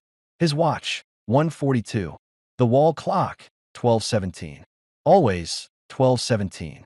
The Slack messages came first. "Didn't we just finish that retro?" Same jokes again. "My file saved twice, different timestamps." Samir's chest hammered. The entire building had slipped. Not just a minute here, a memo there. A whole hour. He wrote furiously in the ledger. 2:17 reset. Building-wide rewind. 35 minutes lost. Everyone feels déjà vu. The ink bled, rearranged. You feel it too. To test, he opened a new draft. 2. Maintenance. The window in my office keeps showing yesterday's weather. He whispered it. The wall clock slid back 2 minutes. And across the glass of his cubicle, rain streaked down. But outside, the sky was clear. Ledger. Draft window. 2M. Weather anomaly. Illusion. Samir sat trembling, staring at phantom rain. At 2:17 again, the building twitched. His mug refilled, steam curling. The Slack pings repeated. Samir buried his face in his hands. "It's looping." The servers roared, then whispered in the vents, "Send." The wall clock ticked backward 1 minute. 12:17. Another file popped up. 2. Self, don't forget to set the alarm for 2:17. Samir whispered it. The wall clock dropped 1 minute. The whisper answered in his own voice. Alarm, ledger, self-warning. 1M. Voice equals mine. Samir slammed the book shut. At 2:17 for the third time, the building rewound. He felt his stomach lurch, like riding an elevator dropping too fast. The receptionist stirred in her sleep. Papers fell from desks. People upstairs would be muttering déjà vu again. And Samir knew he was inside a loop. Finn's warning echoed, "Don't send them, or you'll stop belonging to Now." But Now didn't seem to want him either. Samir had grown used to the coffee being hot. Too used. At first, it was a trick of the rewinds. Every time the wall clock ticked backward, the liquid steamed fresh, as though time itself had reheated it. He'd burned his tongue 3 nights running. But after the second 2:17 reset, he noticed something worse. The mug didn't just refill. It reverted. He set the mug down half empty at 2:14. When the reset hit, he looked down. Full again. Brimming, exactly as it had been at the start of his shift. And when he drank, he swore it tasted faintly of yesterday's grounds. The ledger quivered as he wrote. Liquids, obey, rewind. State resets. Temporal echo in objects. He stared at his hands. His fingers ached. His watch band left faint imprints in his skin. And yet when the reset came again, the ache was gone. His hands felt younger. He touched his face. Stubble he meant to shave was shorter than it should have been. The rewinds weren't just stealing minutes. They were tugging him. He tested the theory. Open draft. To facilities the coffee in the break room tastes burned, always burned. He whispered it. The wall clock slid back 2 minutes. The whisper answered, bitter, disgusted. Burned. Samir carried his mug to the break room. The pot was full, dark, steaming. He poured, tasted. It was fresh, bright, almost pleasant. Ledger, draft coffee. 2M. Taste altered. He set the mug down, blinked, and when he lifted it again, it was back to burned. By 3:30 a.m., Samir noticed bruises fading on his shins, aches leaving his shoulders. He had not rested in days, but every reset left him less tired, more taut. He stood in the bathroom mirror, staring at his own face. He looked younger, not by much. A day, 2. He whispered aloud, "You're undoing me." The vent sighed. The wall clock slid backward 1 minute. 12:17, always. At 12:44 by his watch, the Unsent Folder swelled. Files poured in, thousands at once, subject lines scrolling like static. Asterisk, I shouldn't have said that. Asterisk, please forgive me. Asterisk, are you awake? Asterisk, help. Samir's laptop fan whined. His fingers hovered, paralyzed. The ledger pulsed under his palm like a beating heart. He clicked 1. Draft. 2. Teacher, I pretended to understand, but I never did. The wall clock fell 2 minutes. The whisper answered in a young boy's voice. Never did. Samir trembled. He opened another. 2. Friend, you were right about him. I stayed anyway. The wall clock slipped back 5 minutes. The whisper was bitter, adult, tired. Stayed anyway. He scribbled. Thousands pouring in. Voices from all ages. Personal. Painful. And when he lifted his head, the office was full. Whispers rising from vents, from cubicles, from the carpet itself. 100 overlapping voices. Regret, apology, laughter, anger. Samir covered his ears. It didn't help. 1 stood out. 2. I lost everything when my drive crashed. Please tell me there's a backup. Samir whispered it. The wall clock dropped 3 minutes. The whisper answered desperate. Please tell me. And on his monitor, a folder appeared. Recovered /1998. He opened it. Family photos. Old resumes. Letters. Someone else's life. Preserved. Samir shut it fast, hands shaking. Ledger. Lost file. 3M. Ghost data restored. The drafts weren't just voices. They were pulling things. By 2 a.m., Samir gave in. He opened 5 drafts at once. Asterisk, don't leave me. Asterisk, meet me at the station. Asterisk, I'm scared. Asterisk, tell her the truth. Asterisk, happy birthday. He read them one by one. The wall clock spun. Hands blurred. The office bent. The whispers rose in chorus. Not scattered, not overlapping, but harmonized. Don't leave, meet me. I'm scared, tell her, happy. It was music. Unearthly, human, aching. Samir felt his knees, mug tipping, coffee spilling and refilling at once. The vents vibrated with sound. The servers blinked in rhythm. The carpet itself seemed to pulse. And then silence. The wall clock froze. 12:17. Always. When the silence broke, a new draft appeared. 2. Samir, thank you for conducting. Samir's heart pounded. The whisper answered warm, collective, like a choir bowing. Thank you, ledger. Chorus event. Time froze. Drafts acknowledged me as conductor. Samir slammed the book shut, chest heaving. The server sighed, satisfied. And in the hush that followed, he realized something terrifying. The voices weren't content to whisper anymore. They wanted him to lead. Samir came in at midnight with a pit in his stomach. He didn't need to open Unsent anymore to know what waited. The whispers followed him into the elevator, into the lobby, into the quiet hallways where fluorescent lights buzzed like insects. The wall clock above reception glared at him. 12:17, always. He unlocked his laptop anyway. The folder glowed.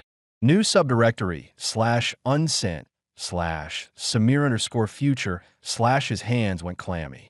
He clicked. Draft 1. 2. Blank. I will tell her everything tomorrow.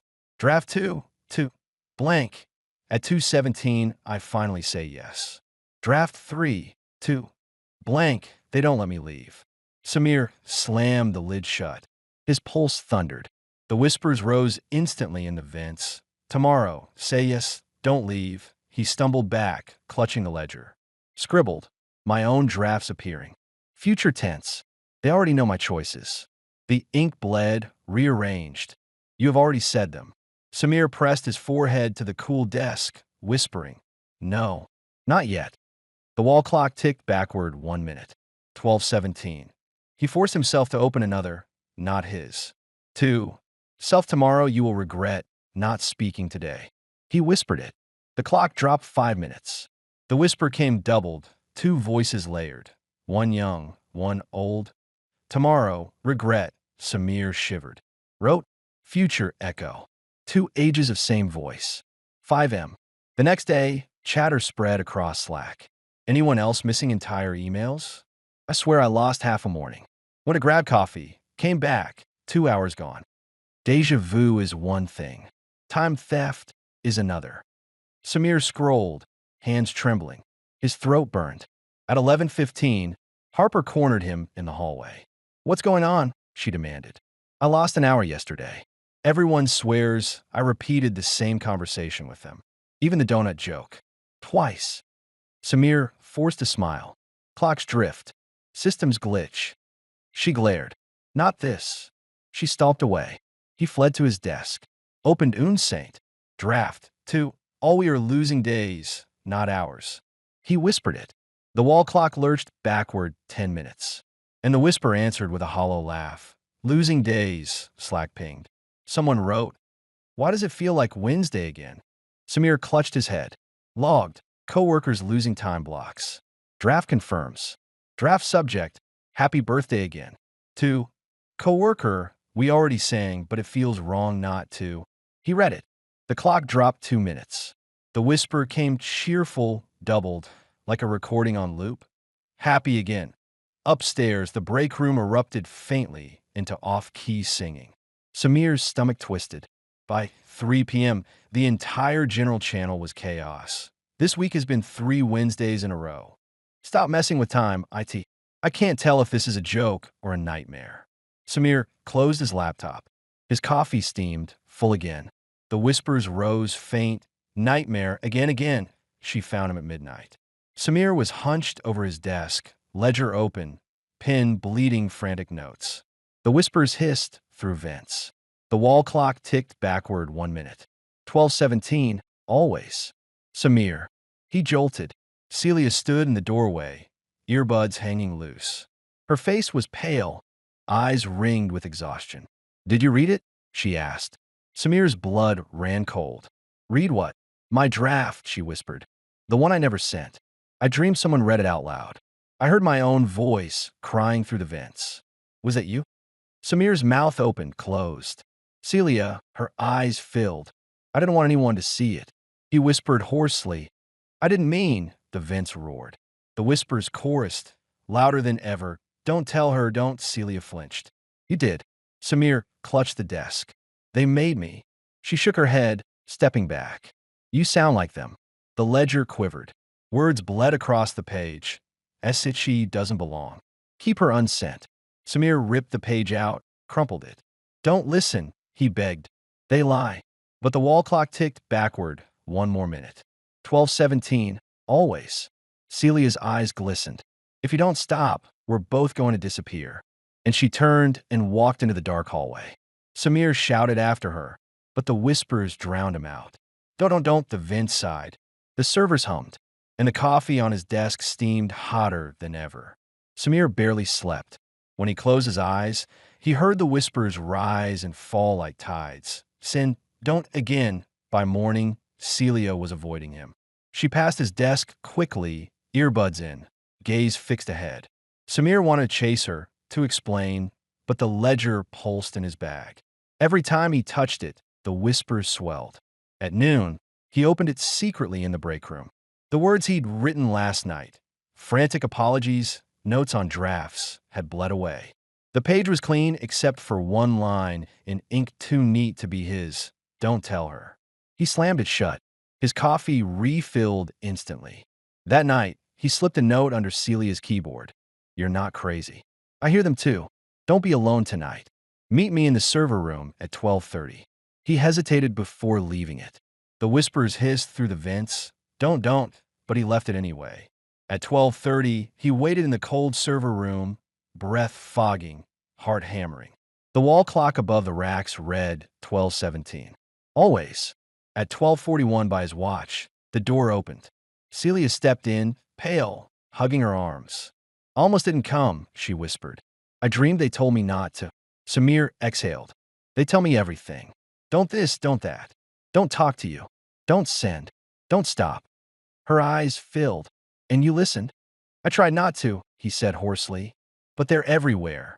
The servers hummed louder, LEDs pulsing green. The vents whispered. Keep her unsent, Celia shivered. They don't want me here. Samir grabbed her hand, desperate. Then we'll fight them. The ledger pulsed in his bag. Heat seared through the fabric. When he opened it, a new line glared up in bold ink. She doesn't belong. Neither do you. Samir had used the ledger for order. For data. For proof. Now it used him. Every page writhed with ink that wasn't his. Sentences rearranged themselves. Asterisk stop counting. Asterisk time is ours. Asterisk you are unsent too. He tried to write over them, pressing hard, but the pen scratched nonsense. Letters tangled into warnings. At 1:12, he tore out a page and threw it away. The trash can rattled. When he looked again, the page was back in a ledger, uncrumpled, ink fresh. You can't discard US. He opened Unsent desperately. A new draft blinked. 2. Samir, stop writing us down. We don't need a ledger. He whispered it. The wall clock dropped 5 minutes. The whisper answered sharp, collective. Stop writing. Samir slammed the laptop shut. Log nothing. The ledger rustled anyway. New line. Thank you. At 2 o'clock, Celia appeared again, timid. She held a slip of paper. I found this on my desk. Samir took it. Handwriting wasn't his. Tell him to stop. Tell him to burn the ledger. The vents hissed. Burn, Samir whispered. I can't. It's the only proof. Celia shook her head. It's not proof if it writes itself. The wall clock ticked backward 1 minute. 12:17, always. At 2:17 exactly, the building shuddered. Not a small rewind, not minutes shaved. A reset. The fluorescence flickered. The carpet rippled. Samir's stomach dropped. Every clock froze, then spun backward at once. The whispers rose into a choir. Not fractured, not chaotic. Unified, harmonized. Don't leave, stay, ours unsent, unsent, unsent. Samir fell to his knees, clutching his head. Celia screamed, her voice swallowed by the chorus. Upstairs, muffled through vents, dozens of voices cried out.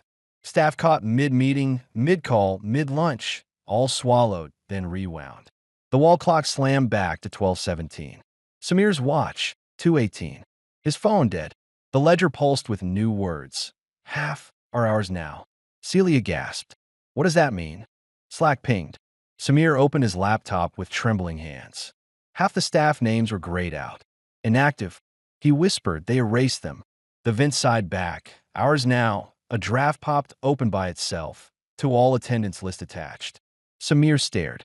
A table filled the screen. Names of co-workers. Half highlighted in gray. The whisper murmured. Ours. Celia clutched his arm. This is what they mean. They're taking people. The wall clock ticked backward 1 more minute. 12:17. Always. The next day, chaos. Half the office absent. Desks empty. Slack profiles inactive. HR flooded with calls. Where's Brian? Where's Harper? They were here yesterday. Management flailed.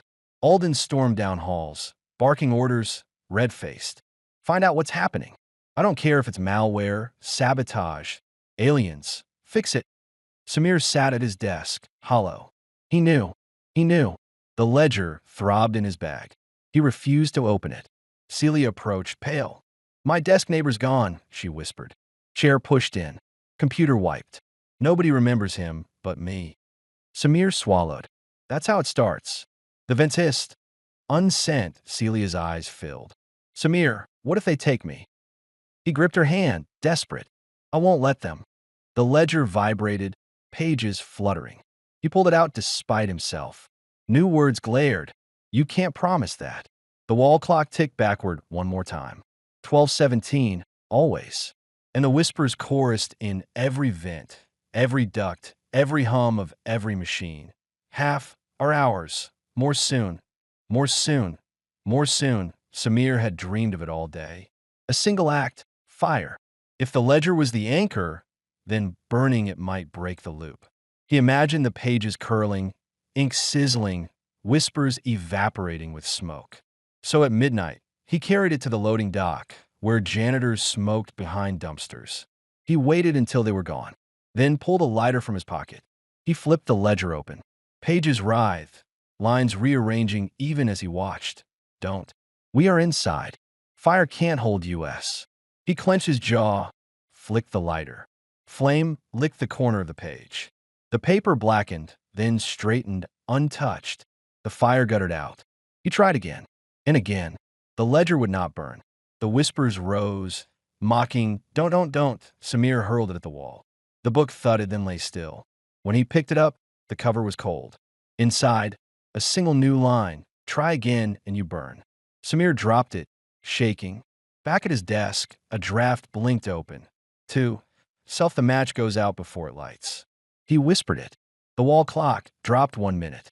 The whisper returned soft, amused. Before it lights, ledger entry appeared without his pen. You learn fast. At 1:23, Celia appeared at his desk, pale. She held a sticky note trembling in her hand. It's happening again, she whispered. Samir frowned. What? She placed the note down. 3 words, neat, in handwriting not hers. Check Celia_2. Samir's stomach sank. He opened Unsent. Scrolled. Found it. Draft. Celia_2. Emil2. Blank. I wish I quit the first time. Now it's too late. Samir whispered it before thinking. The wall clock convulsed, dropping 15 minutes. And Celia's voice echoed back, sharp with regret. Too late, she gasped, clapping her hands over her ears. That's me. That's my voice. Samir gripped her arm. They've copied you. The ledger pulsed open by itself. Fresh ink scrawled across the page. She is ours next. Celia backed away. I don't want to disappear. Samir whispered fiercely. Then fight. Don't let them write you. But the vent sighed. Ours. He clicked another draft blindly. 2. Blank. If I had a second chance, I wouldn't waste it. He whispered it. The wall clock slid back 5 minutes. The whisper answered hopeful. Second chance, he scribbled. Draft equals 5M. Voice hopeful. Contrast to Celia's despair. But when he looked at Celia, tears streaked her face. Second chance? She whispered. I never even had a first. At 2:17 sharp, the building twitched. Lights dimmed, carpet quivered. Samir braced himself. But this reset was different. The rooms themselves began to vanish. Conference room B gone. Where glass walls had stood, Now empty air. Chairs scattered on carpet that ended in nothing. Break room, a hollow void. Coffee pots steaming in midair, no counter beneath. Samir staggered, pulling Celia close. It's eating the building. Slack pings exploded on his screen. Where did the East Wing go? My desk just vanished. Help. Then messages cut off. Profiles went gray. The ledger flipped open in his bag, pages fluttering. New line bled across. Rooms are unsent too. Celia screamed as the cubicle wall beside her dissolved, fabric shredding into smoke. The whispers chorused through the vents, through the wires, through the very walls. Unsent, unsent, unsent. Samir gripped her hand tight, whispering hoarsely, "Hold on. Don't let go." The wall clock above reception ticked backward one more time. 12:17, always. And the building itself shuddered, one floor gone already. The building didn't fall all at once. It peeled like wallpaper. A seam formed in the southwest corridor first, an innocent line where paint met paint. Then the seam widened into a gasp, and the corridor beyond became suggestion. Chair legs ended in midair. A ficus dropped its leaves into a mouth of nothing. Paper snowed upward for a second, and then remembered it was paper and fell. Only there wasn't a floor where falling made sense. "Keep moving," Samir told Celia, and she nodded like a child nods when they've decided to trust a grown-up in a crowd. They went for the stairwell because stairs belonged to gravity and rules still meant something in his head. The vent above the stair door breathed over their scalps, warm server breath washing hair, and the door's crash bar clicked, letting them into concrete that had the old-school smell of mop water, dust, and the aftertaste of wet coats from winters ago. The fluorescent tubes along the stair column flickered, then steadied, then hummed in a key he could nearly name. Below them, landings labeled 10, 9, 8 in stenciled black, a steady descent. Above them, another fluorescent flicker, a moth orbiting a light in reverse. "Down," he said. His coffee, which he hadn't touched for half an hour and couldn't remember pouring, steamed in his free hand anyway. He put on the landing ledge, and it painted a damp ring in a circle already there, as if it had been waiting for that gesture. They started down. Celia's shoes scuffed. The sound didn't echo right. It came back to them as typing. No, not typing, the after-sound of typing, as if the keys themselves remembered the click and wanted to keep it. The landing said 9 in paint rubbed thin by palms. He glanced up the risers. Someone had scratched a heart with initials years ago. The heart reversed itself while he looked at it. The notch jumped from top to bottom like a trick mirror. They took the turn to 8. The landing was labeled 9 again. Celia laughed, a tight, involuntary bark. Funny. He tried the next flight, faster, counting under his breath the way he counted packets when a router sulked. 1, 2, 3, 4. The steps held. The turn held. The landing number didn't. 9. They rewrote the stairwell, he said, lightheaded with the rightness of the phrase. You don't get dizzy from stairs. You get dizzy from syntax errors and reality. He led her back up 2 turns, and the landing said 10 again, relief leaping like a fish. The next landing said 10 as well. It's not the floor, it's the label. He touched the painted number with a finger. The paint warmed like a forehead. When he lifted his hand, the 0 went first, leaving a 1 that tried to remember what shape 0 used to be. "Okay," he told the building, and the building hummed, "Okay, back the way a server farm hums we heard you." We were humming that anyway. "Elevator," Celia said, then grimaced, as if she'd just asked fate whether it could maybe make things worse. "Well, look," he said, because telling the truth and lying both took too much time. Back on the 10th floor landing, the stair door's crash bar stuck for a heartbeat, then released with a sigh that felt like you just talked a crying child into sleep. They pushed into the corridor. The outer wall was still there, windows still there, morning still trying and failing to happen at the glass like a moth head-butting its own reflection. The carpet had run out 3 feet from the door. Beyond that, blank cement like unfinished basement. The air smelled faintly of singed dust, the flavor a server room gets when a fan has chewed its bearing to metal. He looked at his watch out of habit. It was wrong in a way that made his stomach go hollow. Minute hand ticking back with patient malice, second hand jittering in place like an apology that can't decide what tense to use. The elevator dinged down the hall. It dinged before it moved. "No," Celia whispered. "Yes," he said, meaning it's what we have and I hate it too. They hurried past where the break room used to be. A floating microwave still rotated nothing, turntable humming, plates shedding light, coffee pots steaming above an absent counter. He smelled roast and thought, don't drink that. It belonged to yesterday. The elevator doors opened like a theater curtain. Inside, there was a floor and walls, and a panel with buttons that had been pressed with oily finger history, so often they had earned their own gloss. The digital readout above the door, 217. "I hate that number," Celia said, as if this were a fight she'd been picking in her head with a calendar for weeks. When he touched L for lobby, the button accepted his finger with a romantic sigh. The doors closed. The elevator jittered, coughed. The fan in the ceiling muttered a constant secret. The car began to descend. "Please, not the music," Celia whispered. And then the soft cover of a 90s ballad sneaked out of a speaker as if it had always been hiding there. She made a face. "Great. Could be worse," he said. "It could be a podcast." She laughed. It mattered that she laughed, even as the digital readout clicked from 10 to 9 and 9 again, and then 8 to 8 again, like the elevator had been taught to stutter politely. When the doors opened, they opened to a lobby that was too large by exactly the amount the East Wing had lost. As if square footage had been sloshed from one end of the building to the other, and you could stand in the wake and smell drywall. The receptionist's desk was present. The receptionist wasn't. Her chair had a dent. Her mug had a ring of lipstick, fresh as if she'd just lifted her mouth away. The clock over her desk said 12:17 with a calmness that should have been illegal. Beyond the glass doors, the parking lot existed in islands.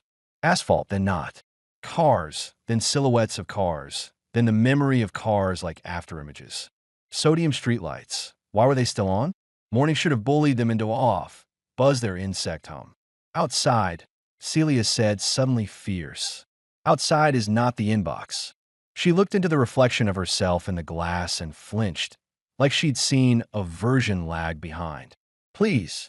He wanted to tell her that outside was an interface, too, just one with sky. He wanted to tell her the drafts had taught him that your body's line between inside and out is just a habit. Okay, he said. The motion sensor ignored them. He pushed the bar and the door shuddered, then relented. The air that rushed in had the wet green smell of planted islands and the sickly sweet from the dumpster corral and the metallic tang of the server farm, because the building breathed out through its own doors and they were inhaling that breath. The lot outside flickered between states like a bad gif. They stepped onto the sidewalk. For a second, one blessed normal second, the world was concrete, hush of early traffic far off, the sky half-color and trying to decide. Then the sidewalk remembered. I'm part of a building that doesn't believe in finished sentences. The square under Celia's shoe went transparent, and she retracted her foot as if she'd stepped into cold water. The air, where cement had been held her weight for exactly the amount of time it takes to decide whether to scream. Samir tightened his grip on her hand and pulled her across to intact ground. The world did that thing. Paper shiver, glitch, then commit to the new draft. We need to go the other direction, he said, though Torval was not a question. It was a hope wearing directional clothing. Where? She used the arm he held to wipe her face, a habitual, unpretty gesture that said she'd learned to not pretty things she couldn't fix.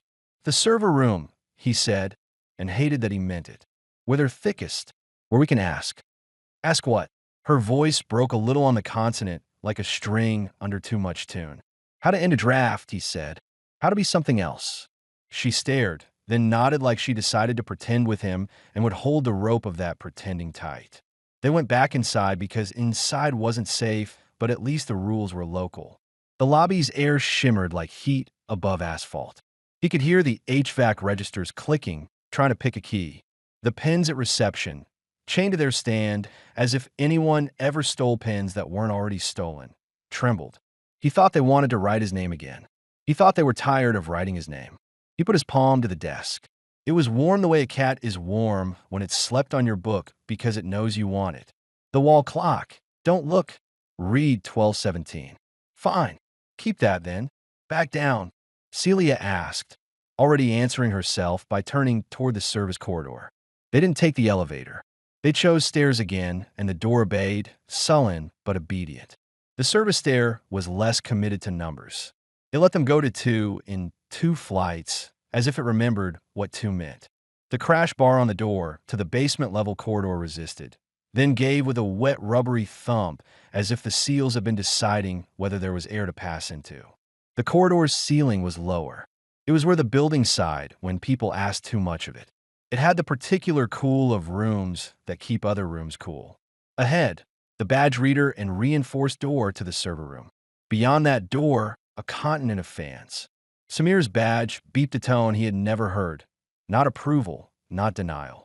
It sounded like a voicemail that has been left so long it turns into its own ringtone. The lock stuttered.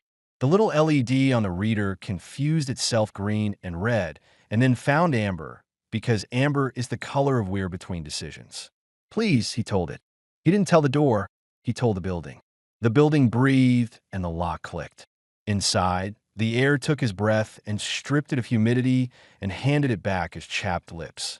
The LEDs across the racks flashed in unison, then fell into polite, asynchronous behavior the way a crowd does when it remembers it is made of individuals. We need you, he told them, and the racks answered with a single long exhale like a chorus learning where in the bar line to breathe. He set the coffee on the rolling cart. It hissed. It had started to skin where oils make a sheen. He couldn't remember the last time it had been actually cold. He had started to understand that cold coffee was a concept like tomorrow. Celia folded her arms and hugged her elbows like a way of keeping blood in. She looked too wide around the mouth. Tell me what to do. Stand there, he said, then shook his head. No, sit. If anything happens, hold on. He gestured to the cart, and it moved half an inch toward her without him pushing. Celia didn't react. There is a limit to the number of new things the mind lets you write on your wall chart before it decides to go eat lunch. He opened his laptop. The Unsent Folder already glowed on the screen like a button labeled "Do Not Press." When he clicked, the directory tree rearranged itself. Lines of text running like ants being told the picnic has moved. A new folder at the top. No slash. No path/final inbox/ he touched the trackpad. The skin of his forefinger had gone polished over the years from touchpads and keys. It gleamed pale under the server room lights. The cursor jittered and then steadied and then clicked itself because agency was truant here. Inside/final inbox/ there was only one file, not ML, not TXT. A name that was a question and its own answer. U_stop_here here. Celia leaned over his shoulder. The color had come back into her face in a way that looked like an argument. Don't, she said. He opened it. The window that displayed wasn't a window he had ever seen on an email client. It looked like a command prompt had bribed a word processor. TO was set to all unsent. From was just reader. Subject sat empty, blinking a cursor. And under those fields, one simple line. Say it aloud to dispatch. There's no send, he said. Say it aloud, she whispered, and her whisper went out into the servers and came back braided with the faint sound of other whispers saying the same in other times. He scrolled. There was nothing to scroll to. This was all. Say it aloud to dispatch. He thought for a second like a network guy, like a man whose body had learned to think in ports. If you cut off the GUI, you can still move packets from the CLI. What happens if we don't? He asked the room, the racks, the folder. The fans altered pitch by half a step, which felt like an answer and wasn't. There was a ping in the inbox that wasn't a ping. The line say it aloud to dispatch elongated to say it aloud to dispatch, or close the book. The book word meant the ledger and not just any book. It could say ledger, but it said book because it was being theatrical. He put his palm on the ledger in his bag and felt the heat radiate. Across the servers, a wave rippled.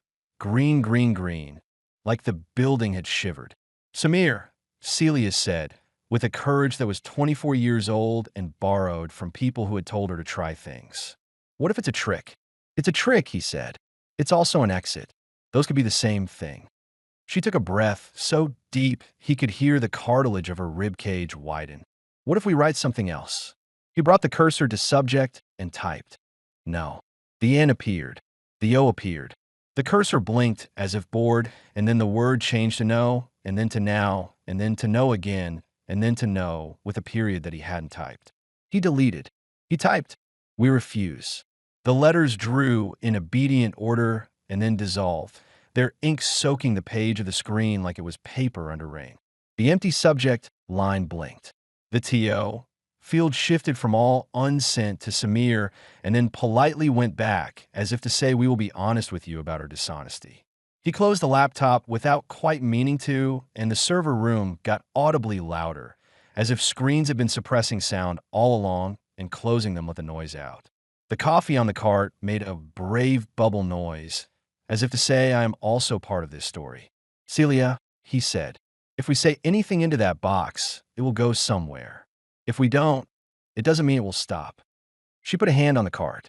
The cart rolled a centimeter closer to him of its own mind. "What do you think it wants?" "To be sent," he said, and the racks agreed in the exact rhythm of send mail spooling. "And what do you want?" she asked and didn't look away. He opened the laptop again because he couldn't answer that and because he could. The /final inbox /file still waited like its own mouth. "Say it aloud to dispatch."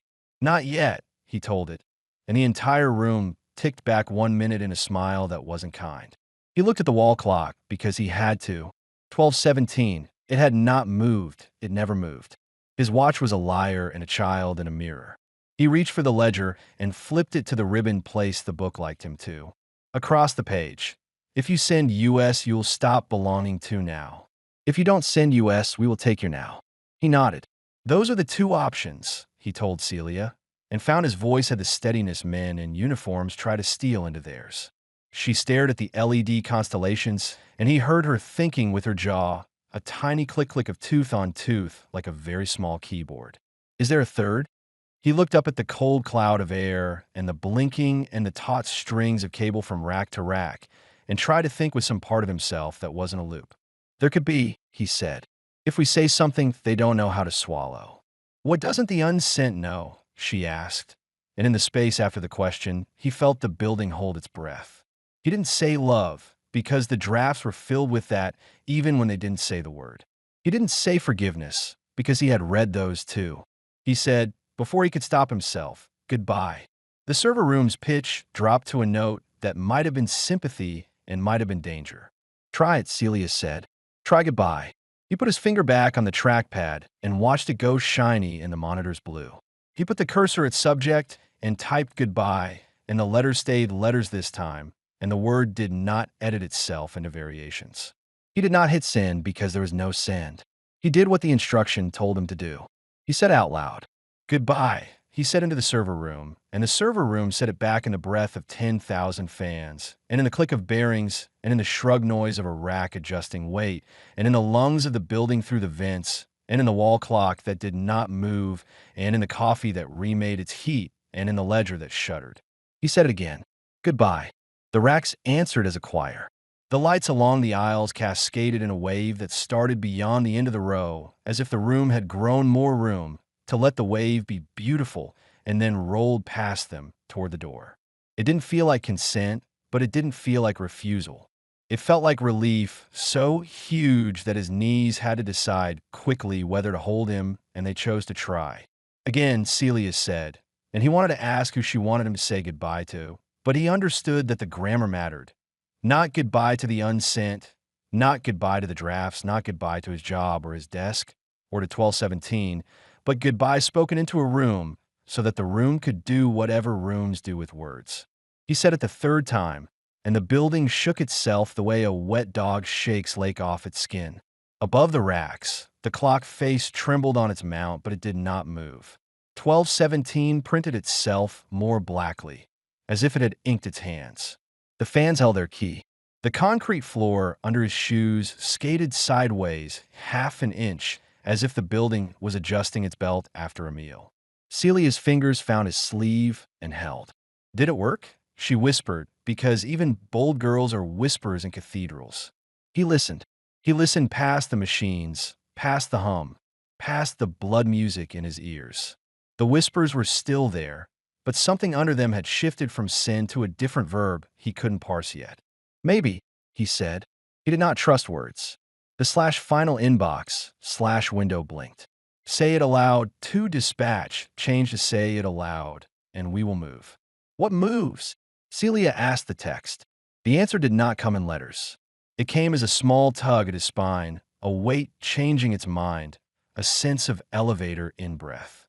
The coffee on the cart leaned a fraction toward him, the surface of it slanting as if gravity had chosen him as a path. He steadied his hand on the cart, and the cart rolled a whisper closer. He smelled the coffee bitter and carbon brown high in his nose. Around him the racks made a sound that a human ear would translate as a laugh if it needed to be loved. He closed the lid of the laptop. Samir, Celia said, and it was a question said like a name, and it made him aware of his own name in a way that felt like a door sounding its hinges. He smiled at her the way you smile when you're trying to make a thing less frightening by handing it a piece of yourself to eat. We move, he said softly. Not the clock. They stayed in the server room because it was where the building was most itself. Everything else was thinning. He knew if he opened the door to the corridor, he'd see edges where walls had been torn, and the air beyond would look like something the software hadn't rendered yet. Here the racks were a forest, and forests hold their ground. He opened the laptop because he could not. The /final inbox /window had been honest. The instruction had changed. It now said, with the smug neutrality of a program that has learned a new rule, say it aloud, and the reader will move. The clocks will remain where we keep them. You don't have to, Celia started. I do, he said. It surprised him how quiet he sounded, like a man asking a favor at a counter. She reached for his sleeve again, because her hands had learned that as prayer. Why you? Because I read them, he said. Because I made a ledger out of other people's, almost. He rubbed the ridge-pocked skin at the base of his thumb, where a pen had lived for 20 years. The ridges would go away if the resets kept shaving him. The idea that his body might lose its specificities before his mind did felt offensive. Because I did this to us. They did this to us, she said, chin out, because she had always been better at identifying the they in a story. He nodded. We're both right. There was coffee on his tongue, and he didn't remember drinking. He let it sit there for a second, a scald laid like a comma. He opened a fresh text document. Not Unsent, but a plain window, blank as a hospital sheet. His fingers hovered. The server fans held a drone that made a kind of floor his thoughts could walk on. Who are you writing to? Celia asked. He didn't know yet in a way that felt like knowing. Anyone who keeps the night shift, he said, and then amended. No. You. Don't write to me, she said, tears sudden. Say it to me. I will, he said, but it will help to read it too. He typed, to Celia's subject, what I should have said before I heard you. I'm sorry I read what you didn't send. I'm sorry I cataloged everyone's unsent as if it were a collection and not a choir. I thought I was keeping record. I was keeping you. If someone made you feel like air, forgive me for being the HVAC. He stopped. The joke slid in because he was a person who couldn't not release pressure that way, and it wasn't fair, and it was himself, and she smiled despite herself. A flinch of a smile you give someone to say, I see you failing gently, and I will let you fail gently in my presence. He kept typing. They told me to dispatch them. They told me to send. Finn said if I send, I stop belonging to now. I think that's the only honest thing anyone has said in this building for a week. He reached for the mug, and it was full again. The skin on the surface reformed as he watched. It looked like ice if ice were made of oils and second chances. He didn't drink.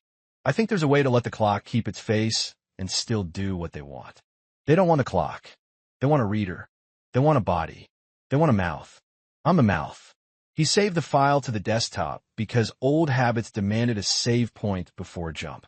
The /final inbox /window did a thing Windows shouldn't. It turned his instruction line into a sentence with please. Say it aloud and the reader will move, please. He looked at Celia. He had a script. No, a letter. And he could say it, and the effect would be the effect. He'd learned enough about cause here. But before he spoke, there were other drafts in him. He reached for his spiral, the small battered notebook that had been demoted when a ledger took over. He thumbed to early pages where his handwriting still looked like it belonged to him. Draft 311, 1M. Draft 67, 3M. Little big science that had felt like a secret only he had. He pulled a page free. The paper tore in a sound like a soft scream. He wrote on the half he'd torn away. To whoever cleans up after me, I'm sorry about the coffee. Also, I think the fans need oil in rack 3B. You'll hear it if you listen. It's always been there. People think the building is quiet. It isn't. It is full of small obeyings. He folded the half page and set it under the coffee mug like a coaster. The heat warped the paper irreversible, and he felt relief at a thing that could not be undone by a reset, because shape had been added, not just heat. He tapped the laptop screen. The cursor in subject stayed patient. He cleared his throat. Celia put both hands on the card and leaned in until her shoulder touched his. The server room read that touch and subdued its volume by one notch, a courtesy. Say it to me first, she whispered. He turned. The air made a small whoosh inside his sinuses, and that's how he learned you can cry without water coming out of your eyes. I'm sorry, he said aloud, not reading. I didn't see you. I saw your draft. That's not the same as seeing you. She nodded. She made a tiny hum sound from the back of her throat, like a mother reassuring a baby. I know, and I love this building, he said, and felt the trueness of it punch his ribs, and it loves me in the way houses love people who fix their small aches. But I should have loved you more than a clock. She put a hand to his cheek, almost a task-light touch, one finger and no thumb. Okay, she said. Now say the other thing. He turned back to the laptop. He moved the cursor from subject to the blank white of the body and copied what he'd typed so his mouth would know where to go. He hit return once to make a space because he had never liked cramped paragraphs, even in emergencies. He breathed the cold lemon dust smell of the server room until his chest loosened. He felt his tongue place itself where speeches go to put on their shoes. He read, to Celia. Subject, what I should have said before. His voice shook on the first line and steadied on the second the way a record needle finds groove after a scuff. When he reached the sentence about being the mouth, the server room inhaled with him. When he reached the part about the clock's face, the wall clock did a micro tremor, which is the same as a nod if you're a machine. He reached the end. There was no signature. Samir existed in the white space unsent. He looked to the /final inbox /window. Its instruction did not change. The window waited in that particular way software waits when it would like to pretend it understands patience. He closed his eyes. Goodbye, he said again, but he aimed the word at himself. Under his palms, the aluminum of the laptop warmed. The heat wasn't electrical. It was animal. It moved through the heel of his hand up into his forearm like a rumor. Samir, Celia said, and he heard the exact shade of don't she didn't say. The fans shifted. The rack's LEDs synchronized for a second, all green, even the ones that had been amber for weeks. The building did a thing that only big things can do. It decided. You could feel in your teeth. The /final inbox /window brightened around its edges in a way that was visually nothing and spiritually very much. The instruction line became, say it aloud to dispatch. The clocks will remain where we keep them. You already said it, Celia murmured confused. Not the dispatch, he said. The line they need. The one that's about them and not me. What line is that, she asked. He repeated what he had learned to say to every draft that had wanted him to be more than a man. Send. He didn't have to scream it. He said it the way a sysadmin says a command in his head while his fingers type it. The room did the typing. Something tugged behind his breastbone. A little suction, like juice through a straw. The coffee's surface slanted again toward him. He felt his weight slide a millimeter, then a centimeter, then a measured inch, as if a belt of motion had started under his shoes and was drawing him backward along the floor. He put his hands out to either side. His palms slid along the cart handles and then fell to air. The cart didn't move. He was moving. His shoes scuffed on concrete and left nothing behind because concrete had quit its job of holding scuffs. Samir.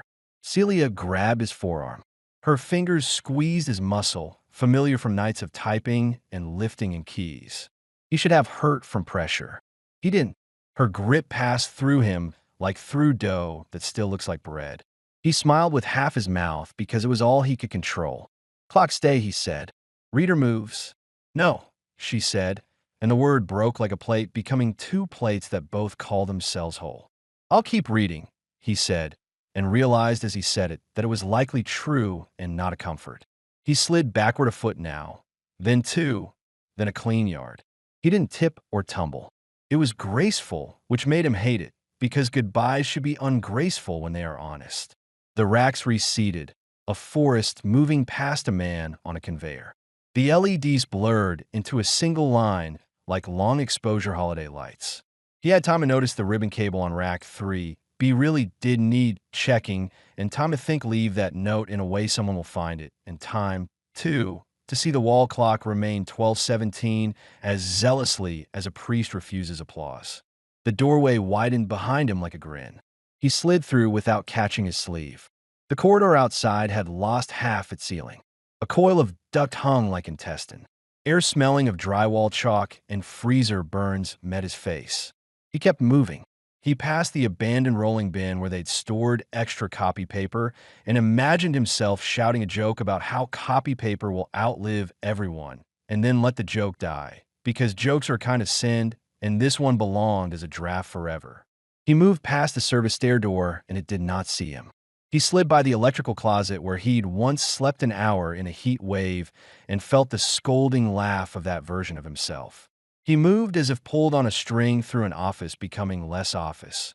Cubicle fabric cutting off mid-panel, cables arcing like ropes over holes, the parking lot beyond the glass blinking from dusk to afternoon to midnight in a strobe. Celia ran to keep up, calling his name. He heard his name seesaw down the corridor and fall off the place where the corridor ended and didn't echo. He passed the reception desk. The pens on chains trembled like wind chimes in a storm that exists only at eye level.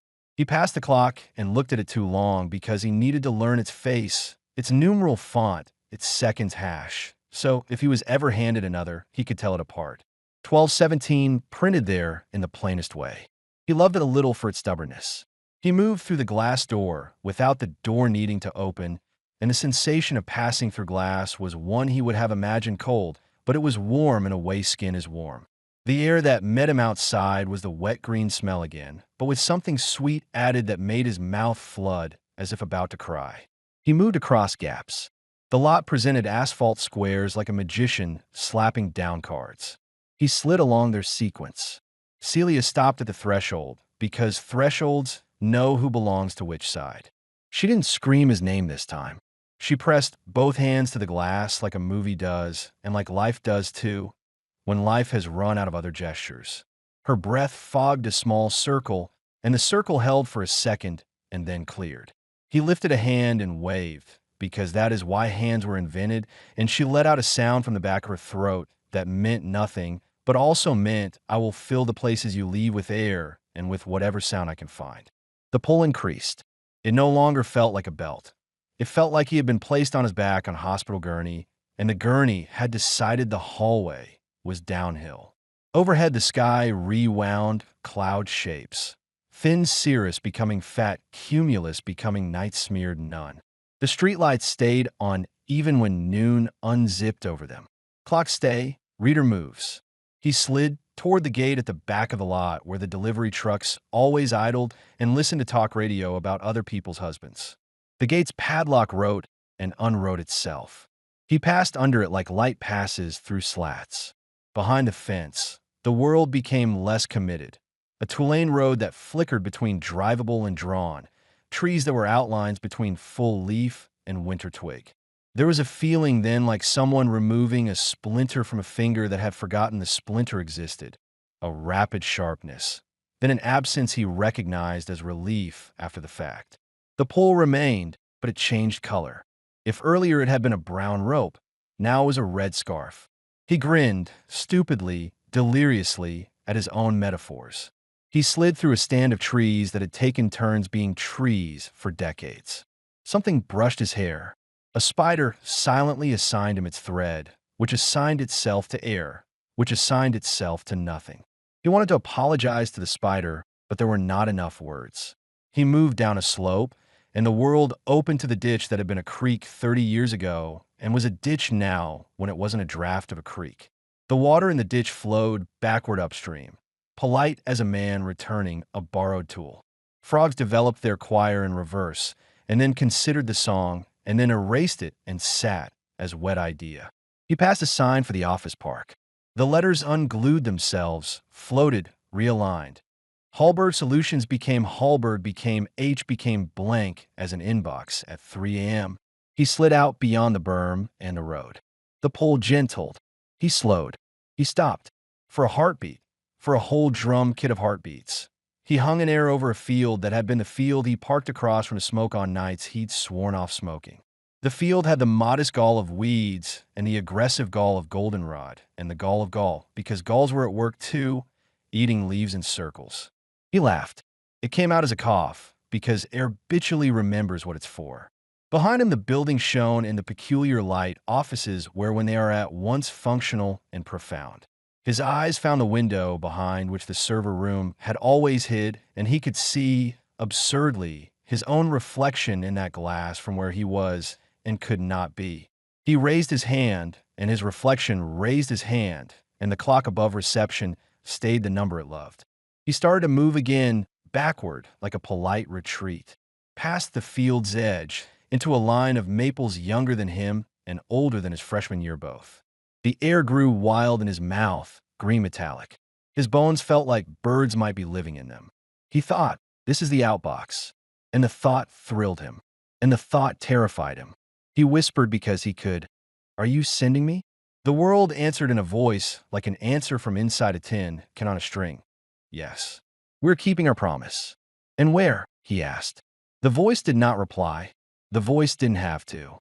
Celia, he said, though she was far now, and the word went forward in air like a paper plane a child had folded inexpertly, with help from a parent who pretended to let the child do it. He moved backward into a deeper green. He didn't stop moving backward for a while, but the pace slowed and the world, obliging, irritated, made him a path. A drainage cut from when the office park was patched onto the belly of what used to be fields, a deer path braided through thorn as patient and opinionated as deer paths always are, a dirt track that remembered when a truck had turned around and changed its mind about dumping gravel. He learned the taste of backwards. It's the taste of fresh coffee forever on your tongue, without the swallowing and without the relief. It's the taste of server room air on outdoor skin. It's the taste of saying send and having the world not ask you what, only ask you who. He didn't hear the drafts anymore as sentences. He heard them as breathing, and not just singular breathing, but the complicated breathing of people trying to breathe together in a conference room where the AC is 5 degrees too cold. He slid along a culvert that used to be a culvert, and then became a dry stone ditch, and then became a crease in grass. He slid over asphalt that had been gravel, and then cinders, and then a footpath, and then 19th century dirt. The sliding made a sound like a page being turned by someone who has been told to do it quietly. He saw things that didn't fit the office narrative. A kid on a bike where there had been a loading zone, a dog unrolling itself onto the grass at noon where noon shouldn't have been, a woman in a sundress 30 summers ago, stepping out of a car he recognized because it had become a fleet vehicle long after. He had time to think about the ledger. He had time to understand the ledger had always belonged to them because it had shared their grammar, a column for what happened, a column for what didn't. He had time to bless and curse the fact that pens were built to keep up with human speed and not with what he'd asked them to do. His phone buzzed in his pocket once, and the buzz did not propagate. He had time to be grateful for that, grateful to any device that decided to stay in a world he was leaving. He had no desire to drag data with him where data did not want to go. He thought of Finn, of the diner's coffee, and the hands that trembled not just from age. He thought you were trying to warn me in a language I could stand to hear. He slid faster then, out of shame and out of gratitude, because shame and gratitude share a root in bodies like his. Eventually, the pull eased to a breath you only notice if you hold your own. He found himself at the edge of a different kind of parking lot, the kind with lispy grass through cracks and a smell of sun on tar that makes you forgive tar. It wasn't the office lot. It belonged to a building with windows that had not been asked yet to look out on their own death. He recognized it anyway. 10 years ago, he had interviewed inside it for a job he hadn't taken because he had believed he needed a place newer, brighter, more official. He smiled that half smile again because difference always finds you where you didn't think to look. He slid across its black into a shade under a single ornamental pear that would have its ugly week in April and drop petals like confetti and then get diseased leaves in September and still keep being what it was. He stopped. The world held him like a breath between speaking and listening. The server fans existed here only in memory, and still he heard them, because ears are not obedient to geography when you've lived too long inside a sound. He closed his eyes and felt his skull ring with that gentle SHHHH that had never been a SHHHH. Be quiet so much as a SHHHH. We are speaking to. When he opened his eyes, Celia was not there, and yet she was there the way you can look at a particular yellow, and no sunshine, even in a basement. He put his hand up in the air because he had not done enough waving in his life, and he wanted to do it now when he had time and the fact of time more than the amount. He imagined her on the other side of glass that had forgotten air was between them. He imagined her pressing her hands to the clock the way a nurse presses fingers to a wrist to count truth. Okay, he told the world. Okay. He turned. Not physically, he could not. Turning was not permitted. He was a sentence under revision, but with that part of attention that organizes where you are and who you have been responsible for. He had something to do. He felt it in his mouth. He said, "Send." Nothing moved but him. He slid, gentle now, a reconnaissance.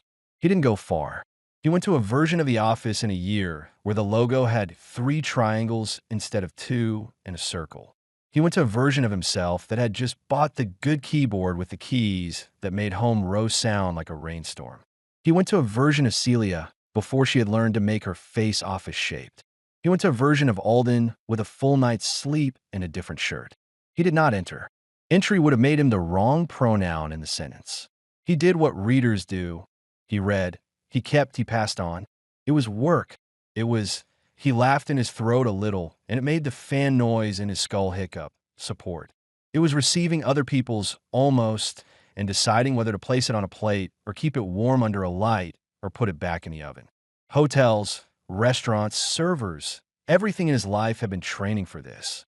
He moved again, backward along a floss of days. He got better at balancing.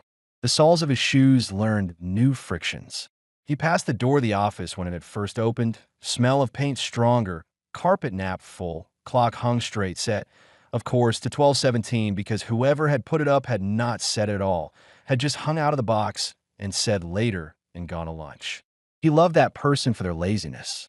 He loved that person for their trust the clock would lie until asked not to. He loved the clock a little more, too, for having done faithfully what was required, stay. He slid beyond all that into an older quiet. The field before the building, the creek that was ditch that was culvert that was creek again, the deer learning 2 routes around the surprise of men, a boy practicing a speech in the scrub because he couldn't bear to do it in a mirror. You'll be fine. Samir thought toward him, and went nowhere and everywhere, the way thought does when it thinks it is letter. He let the pull take him through night, into dusk, into afternoon, into morning, into the earlier kinds of morning that have not yet been colonized by calendars. He found that he could stop, not with his feet, which weren't feet in this grammar, but with his awareness, which had grown patient. He learned to make camp on stones. He learned to forgive stones for not remembering feet. When he looked back toward the place he had come from, the office was a glow that had nothing to do with electricity. It was human light, the kind you see through blinds at 3 a.m. and comfort yourself with because it means someone is awake in the world creating small order. He made a sound in his throat that was not a prayer and not a prayer.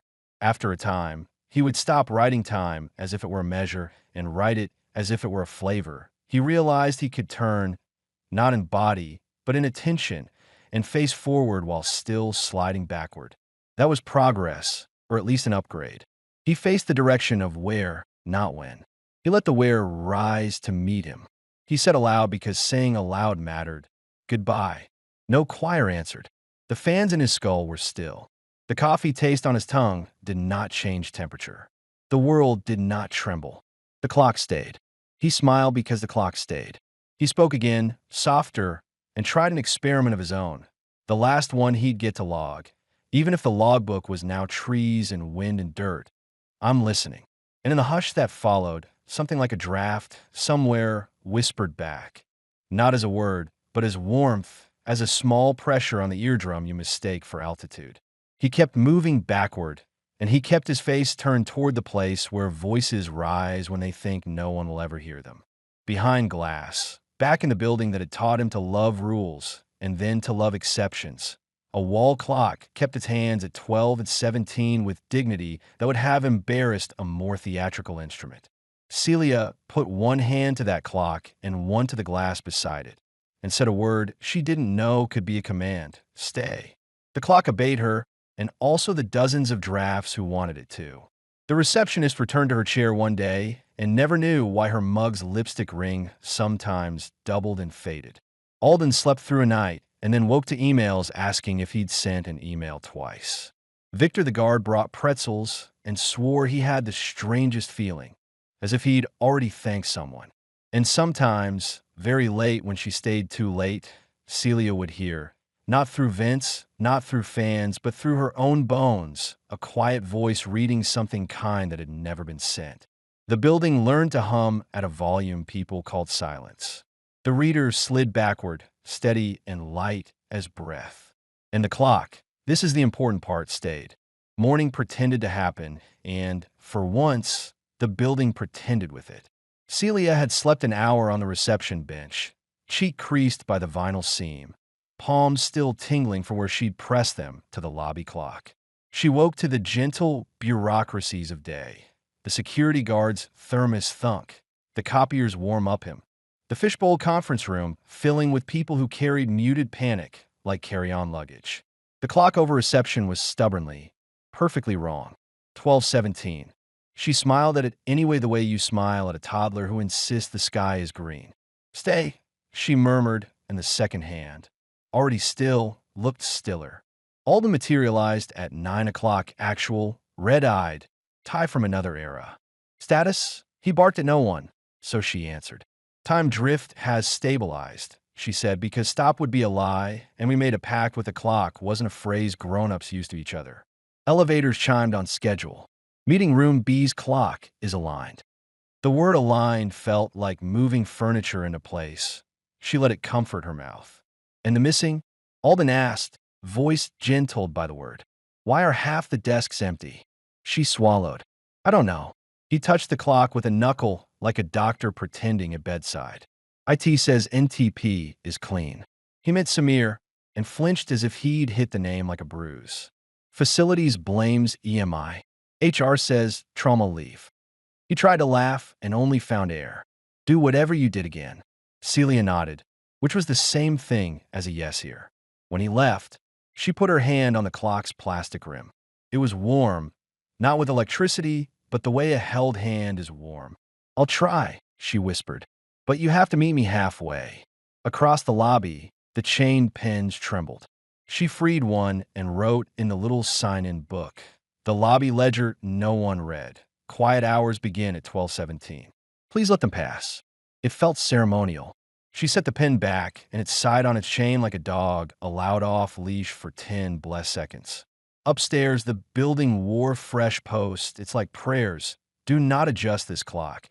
If you feel déjà vu, take a breath. We love you. Facilities, someone had added a heart. Someone else had doodled a fan. She walked the aisles, replacing vanished objects with gentler nothings. A coaster under a phantom mug ring. A sweater folded on a chair no longer assigned to anyone. Her hands learned the job of staging absence, so it wouldn't scare people to death. When she passed Samir's desk, she stopped. His battered spiral sat under the monitor, half buried by cables. The black ledger was gone. She knew it wasn't burnable. She'd heard him tell the dumpsters that with a lighter, but the goneness felt like mercy. She opened the spiral. First pages, small, tidy numbers. Later pages, frantic attempts at taxonomy. Last page, torn. The half underneath his mug-turned paperweight was a note written in a different column. To Whoever cleans up after me, I'm sorry about the coffee. Rack 3BS fan needs oil. You'll hear it if you listen. The building is full of small obeyings. She pressed her lips together, helpless against the smile that wanted out. Small obeyings, she repeated. The phrase fit in a mouth like hard candy fits the cheek. She took the note, slid it into her pocket, took the mug, too, because it smelled like his kind of mornings and the server room's lemon dust and a loneliness she knew how to carry. At 11:58 actual, she did a thing that would have embarrassed her yesterday. She made the office stop. She dimmed the lights one notch. She asked the Slack admin for a building-wide status. Quiet hours 12:15 to 12:20. Be kind to clocks. She nudged the coffee machines into idle. She propped the stairwell doors, open a hand for breath. It wasn't policy. It was ritual. If she'd known the word liturgy, she would have used it. She didn't, so she used schedule. At 12:15, the building inhaled. At 12:17, it tried to pull. Celia placed her palm to the lobby clock and said the only command she owned. Stay.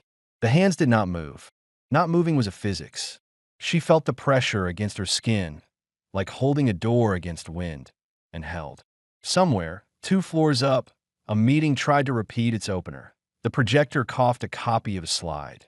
The donut joke made its abortive trot and then stopped like a pony told not today. Stay, she said again, and realized you don't have to shout at clocks. You have to tell them a story about who they belong to. Another minute. Another. The pull eased the way a sob eases when you put a hand on someone's back. The building loosened its jaw. When she took her hand away, her palm wore a faint ring, a circle as if from warm plastic. She flexed her fingers and the circle faded. The whispers that had colonized the vents all week did not vanish. They changed key, lower, less desperate, like people gathering in a lobby to wait out weather. Okay, she told them. I hear you. From the service corridor, a familiar cough. Victor, security, appeared, enormous thermos in hand. He peered at her, then up at the clock. Ah, he said. That's better. She nodded. Pretzels, he asked, shaggy with kindness. Had a feeling. He handed the bag over. I swear you were just here, she said, and then, because she was done with lies, added, maybe you were. He tilted his head, the expression of a man regarding a magic trick he will not report. Feels warmer, he said, and wandered on, whistling something that had a chorus about holding on. Celia tried not to cry, because crying would use water she planned to use for more precise things. She opened the pretzels. The salt was unsent stars on her tongue. At 3:11, she checked twice. Twice it was 3:11, not the building's adore time. She made herself a list. Asked facilities about fan oil. Collect all unsent thank yous and tape them to break room fridge. Remind Alden to sleep. She added practice, saying stay, and underlined it. When the day slowed to its late afternoon silt, she walked to the server room and pressed her ear to the door. The fans sang their hymn. Beneath it, another sound, smaller, as if someone were reading in a room you had not entered. She recognized the voice and did not confuse recognizing with he's back. Recognition is its own mercy. Small obeyings, she said to the door. We could do that. The badge reader blinked amber, then green, then amber again. She laughed. Drama queen, she told the LED, and went back to the work of keeping now intact. That night, alone on her couch, she opened a blank message to herself and wrote, to me subject, not sending this you did not disappear. You told the clock to stay, and it stayed, and that will have to be enough. She didn't hit send. She turned off the screen. Somewhere, in a folder that didn't belong to any path, a draft took her words and kept them warm. Backward is not a straight line. It is a braid of lanes a body can choose among if the body has the decency to ask nicely. Samir learned this the way he had learned everything useful. By listening a beat longer than felt comfortable, by apologizing when he got it wrong, by writing it down in his head, because paper had decided loyalty was a local phenomenon. He had expected backward to mean earlier. He discovered it also meant other places that were always adjacent. A stairwell in a school he had once mopped at night for tuition. A call center in a city he'd almost moved to, headset cords like Liana's. An old municipal building with radiators that hissed gossip through fall and spring, and the perfect, torturous November light in tall windows that makes you feel like a better version of yourself is standing just out of reach. Everywhere, the same machine sighing quiet under different clothes. Everywhere, the same library of almost said. He learned to touch without touching. That was the first art. If he reached for a keyboard, his hand passed through with the resistance of memory foam. If he leaned to read a sticky note, letters rose like steam and then settled again, intact. He learned to aim his breath. Whispering at the space above a desk was more polite than whispering into the ear of the person who owned it. It worked better, too. The unsent ride exhalations like commuters ride escalators. He learned time hygiene. You kept your sentences short and your goodbyes shorter. You didn't read confessions loudly. You murmured them like prayers and let them stay prayers. You didn't indulge in jokes unless they were kindnesses. The drafts approved of jokes that were doors, not weapons. He learned the difference between sending and keeping warm. Keeping warm was a hand cupped over a mug, so the steam looped back across its own face. It was reading without dispatch, repeating without command. It didn't move the clock. It made the clock feel less lonely about not moving. He practiced on small things. A post-it in a print shop, fluorescent pink, 3 words and a doodle. Sorry about Tuesday with a little lopsided heart. He read it softly and felt time think about taking a step and decide to sit back down instead. He pictured the unsent gratitude that had followed. The person who found extra toner on their desk the next morning and didn't puzzle over why. He practiced on bigger things. A letter, formal, never sent, from a woman to her mother. Paragraphs about not visiting, about choosing a life that paid rent and cost other currencies. He read a single sentence and held his breath to keep from reading more and felt the yank in his spine ease the way a dog's leash slackens when it chews his heel. He waited with the dog. They both were good boys. He found other readers. That surprised him less than it should have. A nurse in 1997 humming to herself at 3:12 a.m., lips moving as she mopped the ICU floor, reading a thank you aloud again and again like a rosary bead. A janitor in 1981 whistling through his teeth while reshelving mail, tracing with a finger the not-mailed letters he could not read and giving them the gentlest of nods. A call center tech in 2015 who told the drafts he would keep them company until shift end and then did. They did not see him seeing them. He blessed them anyway. They had kept the Outbox moving before he learned the route. Sometimes he brushed the edge of his own life and let go like a good climber. He saw a version of himself carrying a bucket of screws through a data center that smelled of cold money. He saw the email he never sent to his father pull itself into the shape of his father's face and then settle into its proper fate. Paper under a sandwich on the passenger seat, oil bloom, illegible acceptance. He learned to hear Celia through the wall of grammar. When she spoke stay to the lobby clock, the word reached him thinner like a Polaroid of a word. He whispered, "Thank you," back toward any duct he could find. He thought some particle of that gratitude found her. He hoped it did. He learned to nap and backward. You curled yourself into a ditch of yesterday and let crickets that weren't there yet lull you. The body learned to do maintenance out of order. When he woke, his tongue did not taste like coffee. It tasted like permission. He found Finn once, younger by a few late shifts, in a server room that ran hotter than any he'd approve. Finn's beard was shorter. His hand shook less. He was reading something with his lips and not his voice, and the not voice still worked. Samir almost spoke to him and did not. The restraint hurt in a good way. He left a thought for Finn to find later, and Finn would and did. What surprised him was how much of backward was gardening. You watered with attention. You pruned by not repeating a wound. You moved a word from shade into sun, just a little, and it did the rest. Whole patches of human thought that would have gone feral learned to trellis themselves into something like beauty because someone had stood there 5 minutes and said, "I see you trying." He learned to ease, not cure. Cure is a forward word, greedy and sure.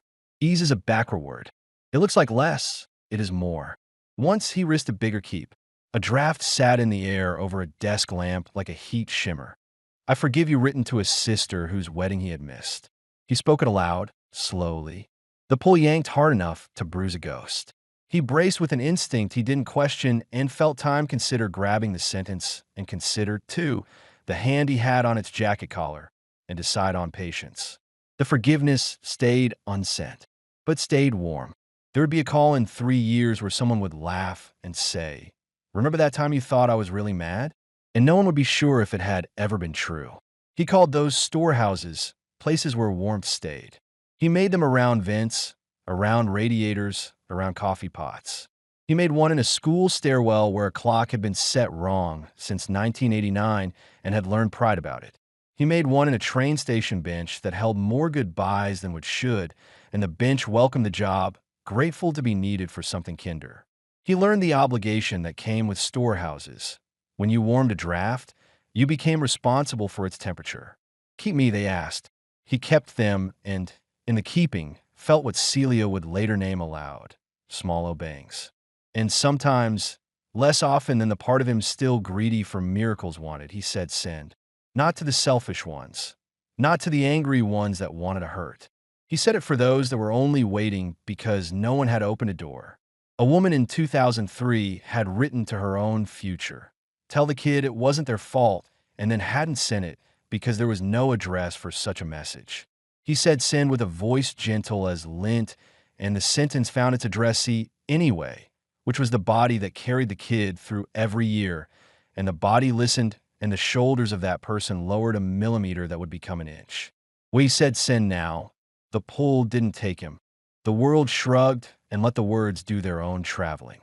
He was learning to dispatch from the back of time, and the clock in the lobby, he knew it by a name he'd never say, stayed. At intervals, when the air thinned to a glassine quiet, he heard her, "Celia, practice. Stay." He answered with the smallest of drifting okays, the kind that don't ask more of the person who heard them than they were already giving. Backward was work. It suited him. It had checklists without bosses, logs without signatures, a uniform made of warmth. He kept reading. He kept not sending. He kept a few safe sends for nights when the air felt like a hospital sigh. He kept the coffee taste out of his mouth because even in backward you could decide to taste water. He kept moving. He kept. Policy arrived because even miracles consent to a memo if the memo is kind. Celia wrote it late, when the office had emptied into the sorts of quiet that forget their names and answer to any. Subject: quiet hours 12:15 to 12:20 daily. To help our building and our brains keep time together, we're introducing a brief daily pause. From 12:15 to 12:20, please avoid sending all company emails, avoid starting meetings, and avoid adjusting analog clocks. If you feel déjà vu, breathe and let it pass. If you hear voices through vents, we do. Be kind to them. Facilities and IT, what's left of us, will use this window to keep the system steady. Thank you for your patience and compassion. See, she didn't send it all company. She slipped it into smaller channels like tea into water. People shared it themselves because people will do that with instructions that admit the world is odd and ask for small obeyings, not big faiths. She called Finn. He answered on the third ring with a groan that wasn't displeasure. "You kept him," he rasped. "No," she said, and could say it without drowning. "He kept us. I'm keeping now." "Close enough," Finn said. "How bad?" She told him about the rooms dissolving, about the pins and chains pens that trembled, about the way the lobby clock warmed to her palm. She told him about the /final inbox/ and the instruction that had learned to say please. He whistled softly through teeth that had stories. "You've got a reader on the line. And I'm the handler," she said, surprising herself with the steadiness of the word. "How do I keep the pull from taking more?" "Give it a lane," Finn said, as if he were talking about network throughput. "You make a window. You name it. You make people honor it. You keep it short so it feels like manners, not religion. And you hold the clock." "I'm already doing that," she said, and it made her chest warm to have it named. "You're a natural," he muttered. "Next step, Outbox. If it shows you an outbox, you don't read it. Let it read itself. You stand there like a tree, and you tell the breeze which way's safe." "I hear him sometimes," she blurted. "Not sentences. Temperature." "That's how you'll hear him," Finn said gently. "Readers on the move don't get radio. They get weather. You set barometric pressure at noon. and he'll be able to steer. Barometric, she repeated, delighted to have a science to love. Oil rack 3B, he added, because kindness often comes as a side. They always forget 3B. I knew it, she said, and hung up smiling because she had a list now. She sent quiet hours as a calendar invite instead of an email. People accepted it because the alternative was arguing with a clock that had decided to be holy. At 12:15, she began the ritual. Lights down a notch, coffee machines in rest, stair doors propped for breath, hand on clock. She counted her own pulse as metronome because she didn't trust. Seconds. She whispered stay not as command, but as invitation. She listened hard enough to hear no if it came. It didn't. The pull came, tasted the air, and decided to wait. Waiting felt like victory. Some days it wasn't perfect. A slide deck cloned itself. A calendar event slid 30 minutes left on 20 phones. Someone in sales wrote, didn't we already, on a whiteboard and underlined it 5 times. But the walls didn't peel. Rooms remained where rooms go. The clock stayed. Between 12:20 and 3:11, she made rounds, replaced dead batteries, and resisted resetting hands. Tape found thank you notes to the break room fridge until the fridge looked loved. Showed Harper the donut joke memo, and they both laughed, and someone chose to bring fruit. Small obeyings. At 3:11, she sat on the floor of the server room and let the fans sing into her bones. She practiced hearing weather. Some afternoons the air cooled exactly when she said stay, and she knew he'd found her. Some afternoons she said okay aloud, and the lights along the racks brightened by mood point, and she knew the outbox line had cleared. Alden, softened by bewilderment he could not budget for, began stopping at reception to ask, how are we? As if the building were a body with a fever and she the nurse on shift. She resisted the urge to take his forehead temperature with the lobby clock. She said, we're stable. Drink water. He did. Victor brought pretzels, yes, but also batteries and sometimes, miracle of miracles, silence, standing beside her at 12:17 with his palm almost on the clock, a shadow of a hand, reverent. Once, the building tried to make a chorus again. She felt it, voices lifting, pressure shaping, like thunder deciding whether to speak. She reached into her pocket for the half page he'd left under his mug. The building is full of small obeyings. She read it aloud, not to the vents, to the clock. The pressure eased.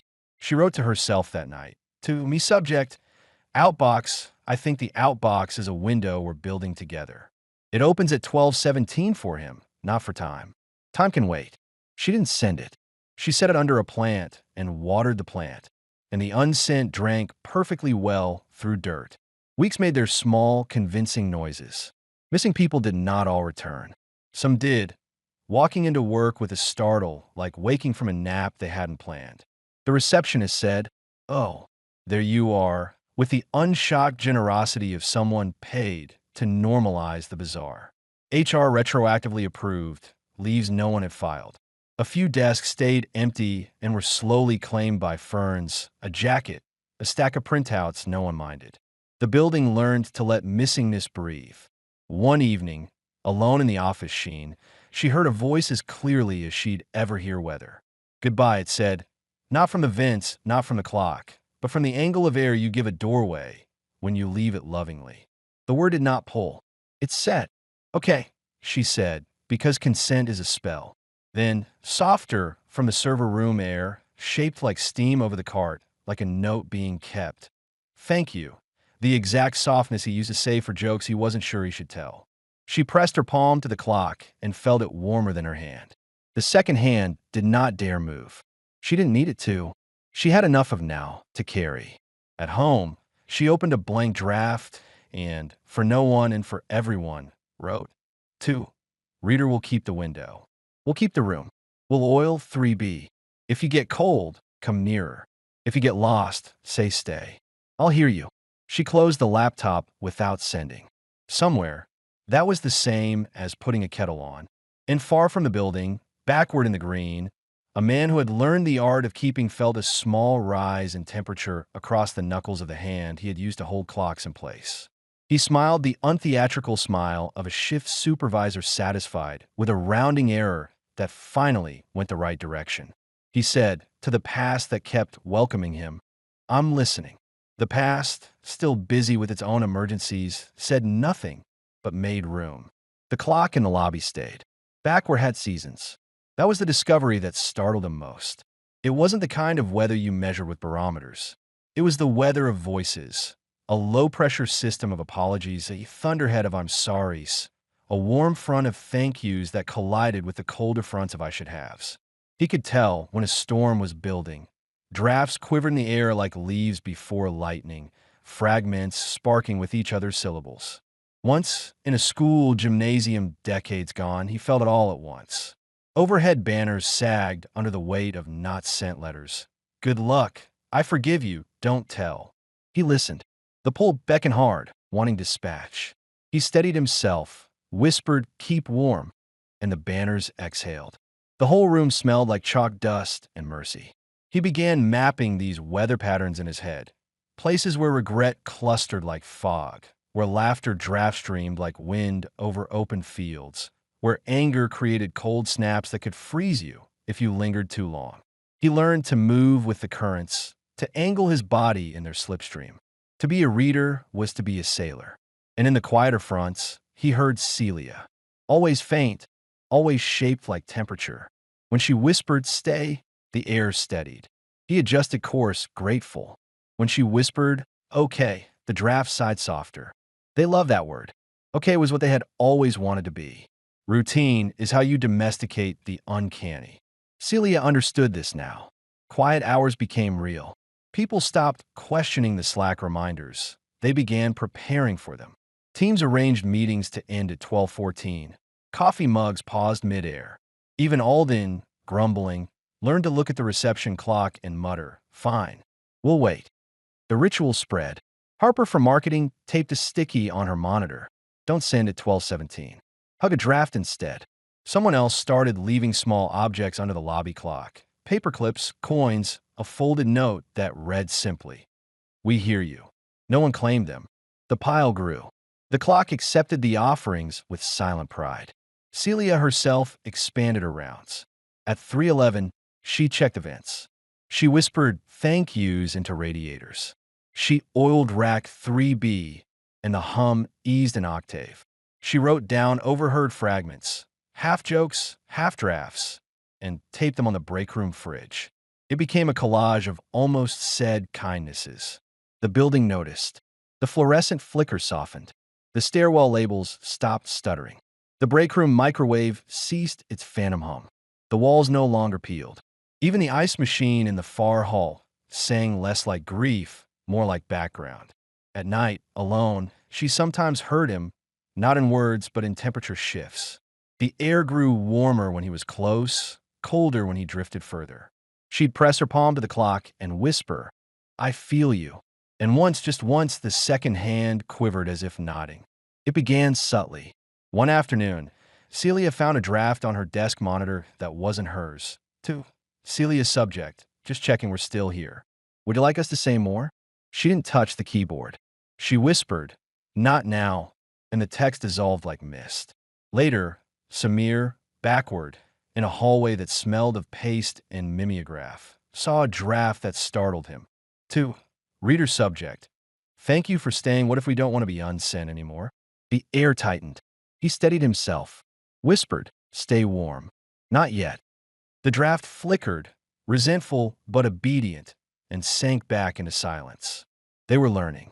The drafts wanted more than warmth. They wanted to test the edges of their captivity. They asked questions now. That night, Celia dreamed she was answering an email aloud, her mouth moving without her consent. She woke with the taste of copper, the sensation of having been read. And Samir, moving backward through a train station in 1972, felt the pull harder than ever. A choir of drafts clamored together. Send us. Let us be. Don't keep us waiting. He gritted his teeth, whispered, stay. The word hurt, dragging through his throat like glass. But the pressure eased. The file name waited like a dare in the corner of her screen all morning. Celia_3. Emil. She ignored it through rounds, through quiet hours, through the mutinous sizzle of the break room toaster. She oiled rack 3B, tightened a faceplate that always sulked, taped 3 new thank yous to the fridge. Thanks for rebooting my brain at 12:17. Thank for the fruit. No, really, whoever left the umbrella. Kiss on forehead, and still the name waited. Not a ping. A suggestion. At 3:11, with the server fans drawing a steady coastal breath behind the door, she sat at her desk and clicked. 2. Unsent subject. None. I learned to say stay. You learn to listen. They want a bargain. 1 minute of pull for 1 name returned. I don't know if you'll say yes. Her throat tightened. The text wasn't quite hers. Too calm, too line-broken, like a person who had practiced being a steadier version of her. She scrolled. The last line was blank except for a blinking cursor that didn't belong to any program she knew. Who sent you? She whispered. The cursor moved. You did. Later. The words arrived without typing, letter by letter, the way snow learns the shape of a sill. Celia glanced at the lobby clock as if it could tell the truth about prophecy. 12:17. It always told the truth about itself. What bargain? She asked, and hated the eagerness in her voice. The draft obeyed. If you let us pull at 12:17, 1 minute only, we give 1 name back from the gray list each day. Her first thought was Harper, and it broke her own rule. No choosing in the kitchen of grief. She pressed her nails into her palm and imagined the tiny crescent moons as accountability.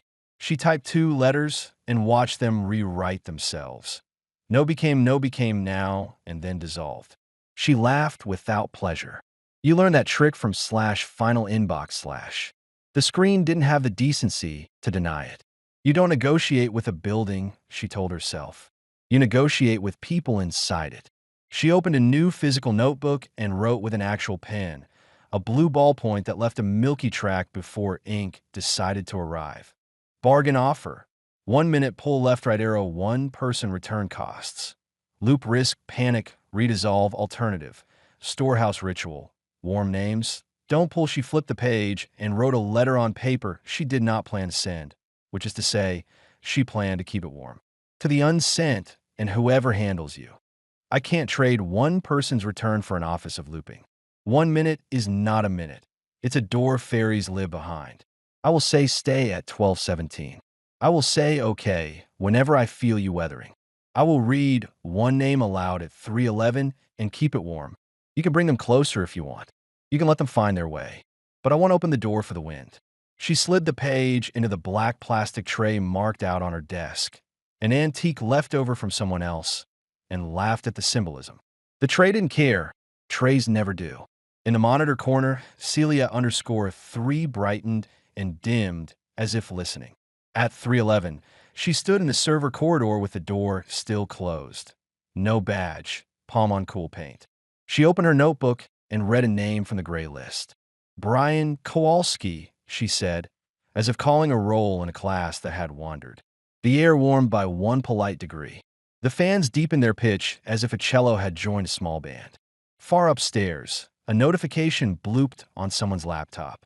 She felt it the way you feel thunder in your teeth before you hear it. A calendar event appeared in marketing. Retro rescheduled. Brian can join. No one questioned who had made it. People question less when relief sets the agenda. Back at her desk, Celia _3 updated. That will work. Slower. Kinda. They're disappointed, but they like schedules. Welcome to facilities, she said dryly, and closed the window. She wanted to call Samir and say we hacked a bargain with gentleness. She pressed her palm to the lobby clock instead and said, we're not trading minutes. We're tending them. The clock warmed under her hand. Okay, she told it. Small obeyings. The pens on chains quivered like dogs hearing keys. She unhooked one, wrote in the sign-in book, quiet hours keep the door closed so people can walk through it. And put the pen back. It wagged its chain twice. He smelled the trouble before he read it. That metallic tin-tang that old heaters make when dust burns off the coils. Memory had recorded it under November. The backward weather had written an alert. Fire without flame, smoke without smoke. The draft hovered above a beige cubicle in a building that belonged to a different decade. Monitors fat around the middle. A fern that had been asked to do too much for too long. A copy of a safety memo thumbtacked crooked with a smiley face pin that had lost an eye. 2. Facility subject.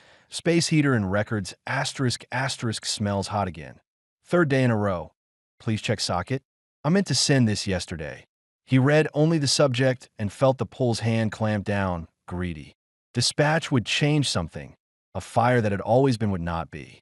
Finn's warning rattled. If you send, you stop belonging to now. He was already not belonging. This would make him belong elsewhere. He listened for Celia's weather. Usually her stay drew a plumb line through his day.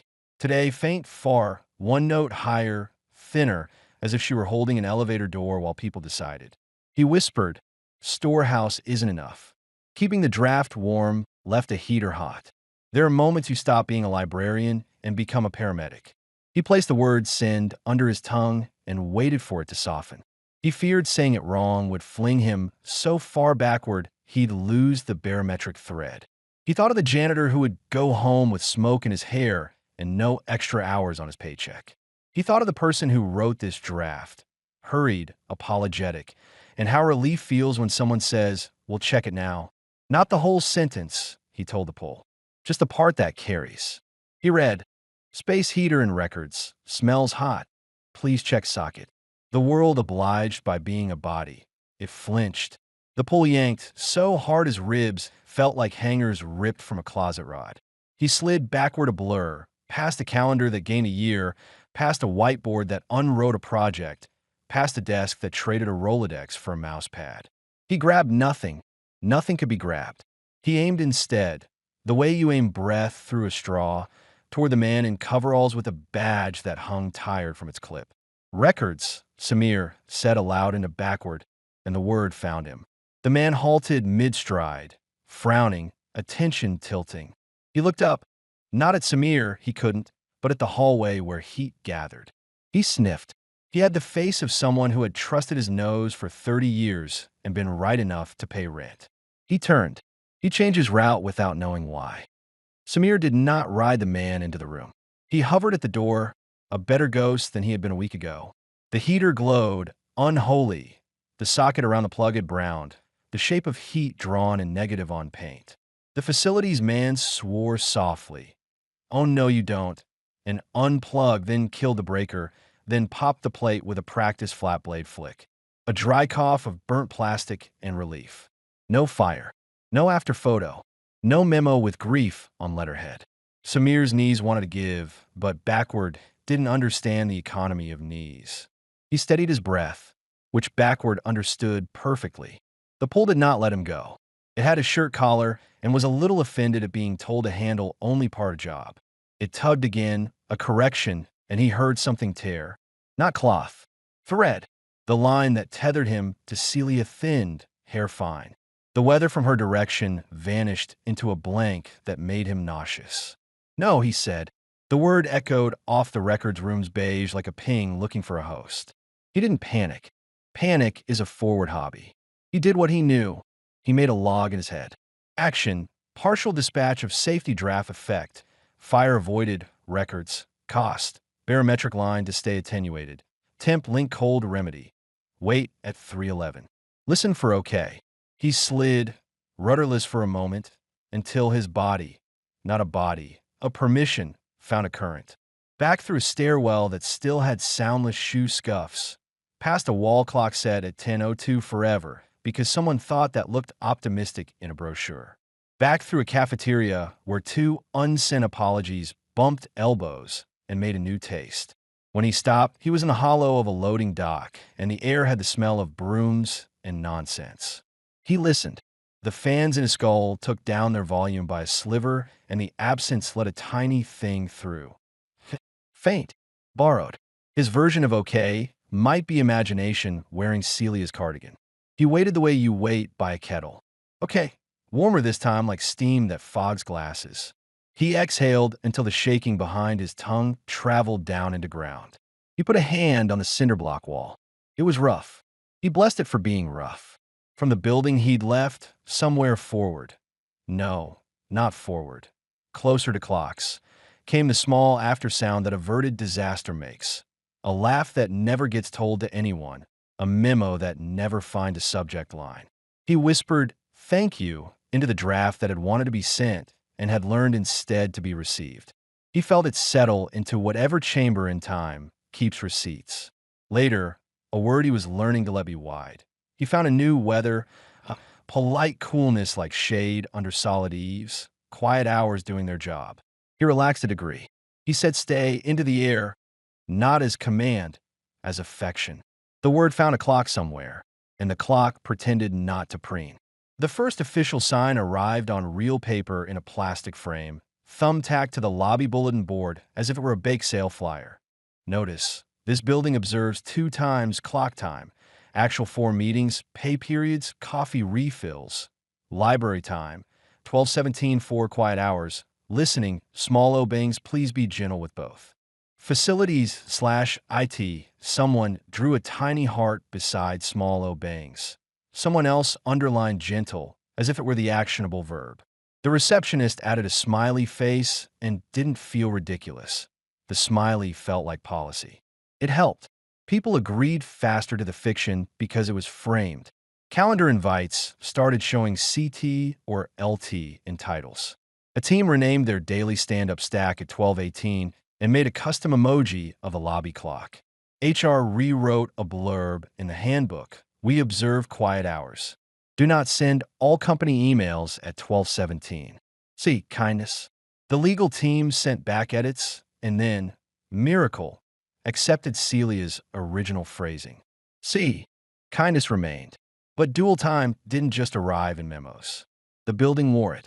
Analog clocks stayed at 12:17 with pride. Digital displays kept pace with phones. In the glass, reflections obeyed library time. She would catch her own face paused mid-gesture in a window, a half-second behind herself, solemn at 12:17, while she herself moved on in actual. You learn not to glance sideways too fast. Your reflected self looked back like a friend you'd promised to wait for. Shadows agreed with one time or the other as they pleased. Sun through the atrium made actual stripes across the carpet. The shadow of the lobby clock's hands lay permanently printed at 12:17 across the reception desk, faint as if dust had decided to honor it. Someone drew a cat in the shadow with dry erase marker. No one erased it. The cat looked very sure of library rules. The far ice machine, which had always sounded like a distant weeping, adopted a new rhythm. At 12:17, it paused, then popped one cube that landed with the confidence of a gavel. The pop became the unofficial start bell for quiet hours. Even Alden, grudgingly charmed, began waiting for it before taking a breath and saying, "We'll reconvene at 12:20. Dual time gave the drafts manners. Or maybe manners were a way of telling herself a calmer story. Either way, the pole tried less often to slip in mid-sentence. It came to the clock like a gentleman at a door, touched its hat to her palm, and let itself be refused with grace. When it pressed harder, she read a name at 3:11 and felt the pressure redirect into warmth rather than into tug. Not everything bent neatly. The north stairwell refused to choose. Its landings wore 9 like a stubborn surname, and sometimes she climbed and descended into the same floor number until she said aloud, "I see you. We're doing great," and the numbers consented to do arithmetic again. And there were jokes. Thank God, jokes. Someone stuck a hotel-style "Do Not Disturb" tag on the lobby clock. Someone else added a tag that read "Please Disturb" right after 12:20. Facilities laminated both. The pens on chains were very busy, and the sign-in book began to accumulate guestbook entries for a wedding of time.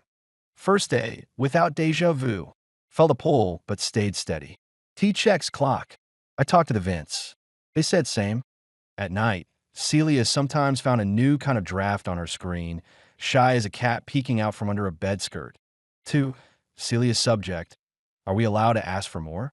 Could quiet hours be a minute longer? We'll like the nap. She smiled at the gull. The drafts had learned to use please. Let's learn to keep with less, she whispered back. Scarcity makes care. And backward, Samir noticed the shift too. When he said send now, the world no longer tried to take him whole. The word moved like a baton lint-free from his hand into someone else's. The clock, her clock, held the line like a competent nurse at a doorway. This way in, that way out, wash your hands. One afternoon, dual time manifested so beautifully it felt like theater. The projector in meeting room B booted the same deck twice. Once in actual, 1231. Once in library, 1217, superimposed on the glass wall as a faint echo.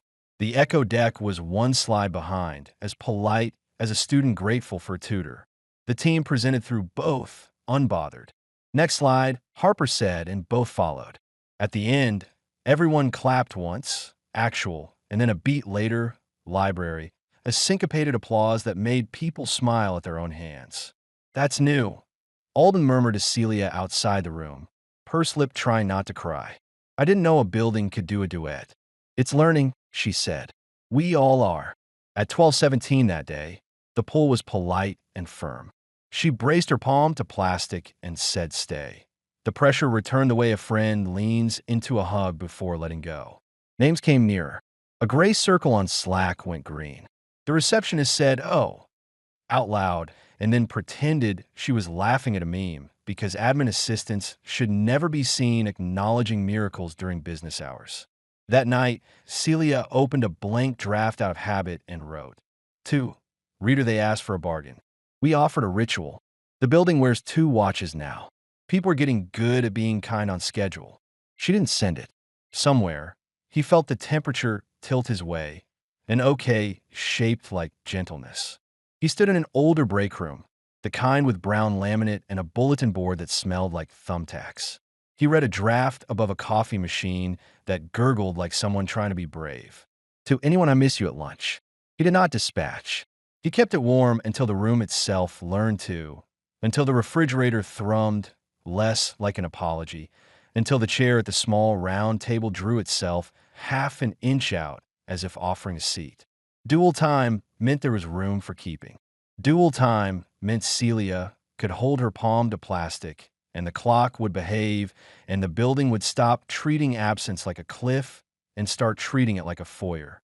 Dual time meant Samir could read in the past without stealing from now. At the end of a long day of keeping, Celia leaned against the server room door and said in a paint, "Stay." Back in the green, where mornings stacked like thin plates and older afternoons folded into themselves neatly. Samir heard her, clear as weather. "Okay," he said. The clock stayed. The reader moved. And in the quiet hour when both times were mercifully true, the vents exhaled contentment that sounded almost like typing. By late autumn, quiet hours were the only part of the day that felt sane, which meant, naturally, management grew nervous. The email came from Alden but smelled of higher floors. Subject: efficiency and observances. While we appreciate facilities' efforts at stabilizing operations, please remember that we are a business, not a monastery. Rituals may comfort, but they must not impede productivity. Effective next week, quiet hours should be optional. Managers may choose to opt out. Celia read it 3 times, her hand tightening on the mouse. Optional was how buildings unraveled. Optional was a loose thread the drafts would tug until the whole sweater undid itself. The lobby clock ticked not at all, its stubborn stillness a defiance. When not optional, she whispered to it and felt the warmth steady. She went to Alden's office. He sat behind a desk already eroding, corners transparent, one drawer empty of atoms. His tie was crooked, his exhaustion ironed flat. "Do you know what happened the last time quiet hours slipped?" she asked. "Rooms vanished. People didn't come back." Alden rubbed his face. "Do you know what I'm being asked? How to explain to the board that an entire company has built religion around a plastic clock." His laugh was ragged. "They don't want to hear about small obeyings. They want deliverables." "Then tell them this." She leaned forward, voice low. "Productivity stabilized because of ritual. People stay calmer. Work repeats less. You want numbers? Ask finance how many duplicated expenses stopped. Ask HR how many complaints ended when we started honoring the minutes." He blinked, thrown by her ferocity. "You can call it whatever you want," she said. "But if you take it away, the building won't care about your board. It will care about itself." Silence. The vents hissed like a jury, clearing its throat. Finally, Alden sighed. "Keep your observance. But keep it quiet. No memos. No calendars. If it works, let it work in the shadows." Celia wanted to spit. Instead, she nodded, because surviving is sometimes quieter than winning. She left his office and went straight to the lobby clock. "We'll keep you," she said, "even if they won't admit you." The pens on chains clinked in agreement. She smiled. Shadows or not, the building had already chosen. He had been moving backward for what felt like a season when the air thickened, colder, heavy with static. He knew he had reached a new layer, the deep shelves. Here, drafts were older, written by hands long done with flesh. The handwriting itself was ghostly, looped ink without paper, fountain pens scratching where desks no longer stood. These weren't email drafts. They were letters unsent because stamps cost too much, because war cut delivery lines, because pride kept envelopes sealed. The shelves were invisible, but he felt them. A corridor stacked with air, shaped like volumes. Each draft hummed with dust and wanting. He read one at random. 2. Dear brother, I was cruel at supper. I should have said thank you. The pull was different here, slower, weighty like molasses. He whispered, "Keep warm," and the shelves sighed relief, as if they'd been waiting centuries to be acknowledged. Another draft. 2. Mother, the train leaves before dawn. I wish you would look at me once more. Samir's throat caught. He whispered, "Stay to it," and the draft trembled like a child learning not to cry. The whole corridor softened. He realized the deep shelves weren't dangerous the way the recent drafts were. They were reservoirs. They didn't demand dispatch. They wanted remembrance. To keep them was to keep human history's softer confessions. He spent what felt like hours, a false measure here, moving from shelf to shelf, whispering kindness, holding warmth. He thought of Celia, how she taped thank yous to a fridge and laughed softly. They were both librarians now, just in different wings of the same library. At the end of the corridor, a draft glowed brighter than the rest. He braced himself and read. To the one who reads, if you ever find this, thank you.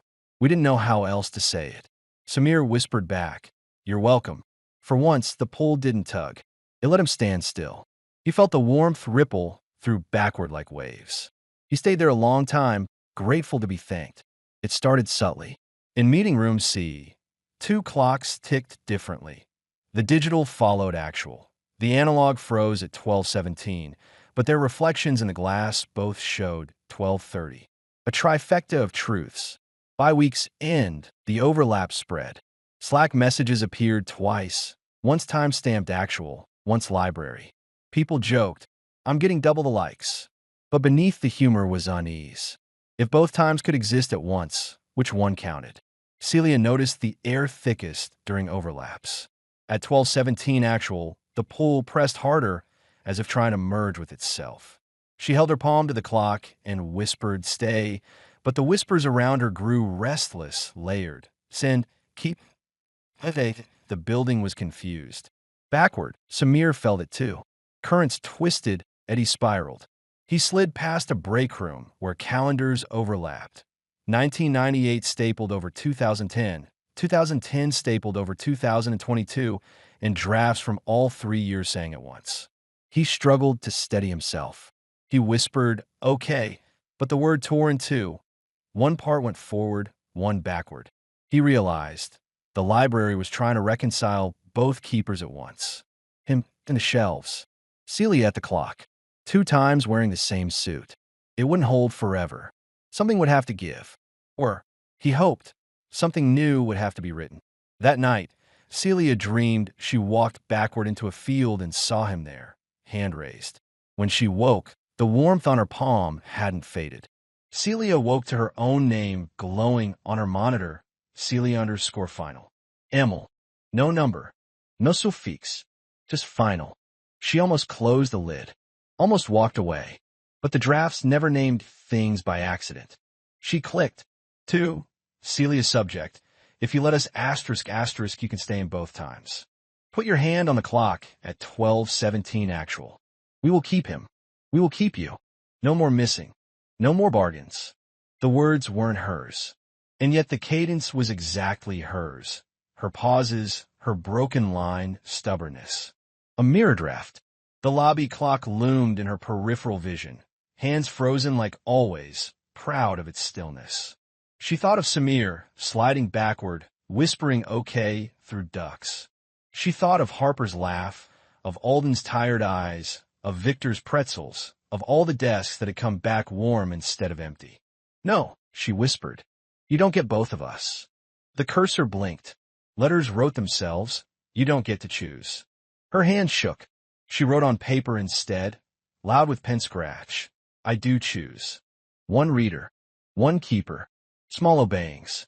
At 12:17 actual, the pull hit like a wave.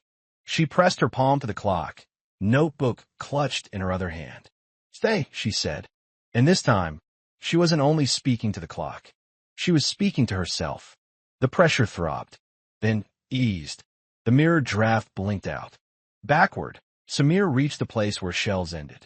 Not absence, something thicker. A wall of drafts pressed together, millions of almost layering like sediment. The wall whispered all at once, send us, send us, send us, a tidal choir. He pressed his palms to it. I can't send you all. The wall trembled. Drafts sloughed loose like scales, phrases he recognized from decades of human hesitation. I should have called. I forgive you. Don't leave. Thank you. Please stay. They pressed against his chest, begging. If he said send, they would flood forward, into clocks, into people, into lives that had already lived. Too much. Time itself would peel apart. He closed his eyes and listened for weather. Thin, faint, but there Celia's stay. I'm not a dispatch, he said softly. I'm a reader. My job is to keep you warm. The wall shuddered. The pull tightened around his ribs. He smiled through the ache. Goodbye, he said his truest word. And the wall eased. The drafts sank back into shelves, calmer, like children finally convince an app. The pull didn't vanish. It redirected. A current caught him, gentle this time. It moved him backward, not into shelves, but into quiet, into the library itself, unlit content. He realized, with a strange gratitude, he wasn't being erased. He was being shelved. The building braced for collapse at 12:17. Vents hissed, glass trembled, clocks warred with their own faces. Celia held the lobby clock with both hands, notebook pressed her chest. Stay, she whispered. The pull answered, not with fury this time, but with hush. The pens on chain stilled. The ice machine dropped a single cube like punctuation. Upstairs, slides didn't double. Desks didn't vanish. The clock stayed. When she opened her eyes, the lobby felt lighter, like after rain. People walked by unbothered, checking phones, holding coffee. Alden muttered about budgets. Harper joked about donuts. Victor set down pretzels without comment. The world had decided to move again. Celia pressed her forehead to the clock and closed her eyes. Thank you, she whispered. Somewhere in backward, deep in shelves that hummed with centuries, Samir heard her. He smiled from where he now belonged, surrounded by warm drafts, keeping them tended. He whispered back, steady and fond. Okay. She felt it. Not words, not sound, but warmth across her knuckles. From then on, the building observed 2 times. Actual for work. Library for grace. At 12:17, the clock never moved, and Celia always placed her palm to plastic, telling time to stay. And in the shelves, the reader kept reading. Years later, the building had changed names 3 times, been repainted twice, and acquired a mural in the lobby. Geometric shapes in bold colors meant to look modern. But the clock above reception was still there. Still plastic. Still stubborn. At 12:15, the receptionist, new, young, not yet weathered by board meetings, watched as employees unconsciously hushed. Coffee mugs paused. Conversations softened. Slack went strangely quiet. She tilted her head, curious. Why does everyone stop at 12:17? She asked Victor, who was still on duty, still carrying pretzels like a sacristan carries incense. He smiled his shaggy smile. Quiet hours. Been that way since before you. The receptionist laughed. That's kind of sweet. Kind, Victor agreed. He didn't elaborate. At 12:17, the lobby clock stayed put, its hands faithful. The receptionist noticed it then, how warm the air seemed, how the vent sighed like someone exhaling after holding their breath too long. She reached out, almost without meaning to, and touched the rim of the clock. A tiny warmth spread into her palm, like a hand meeting hers from the other side. "Stay," she whispered, imitating the words she'd heard others say under their breath. The warmth lingered. Behind her, a man passing by paused, smiled at the clock, and muttered, "Okay." She blinked, startled, but the man was already gone down the hall. And somewhere in the shelves of backward, where old drafts rustled like trees, the reader kept his vigil. Small obeyings. Warmth tended. Voices heard. The clock stayed. The keeper kept. And the unsent, at last, were not alone.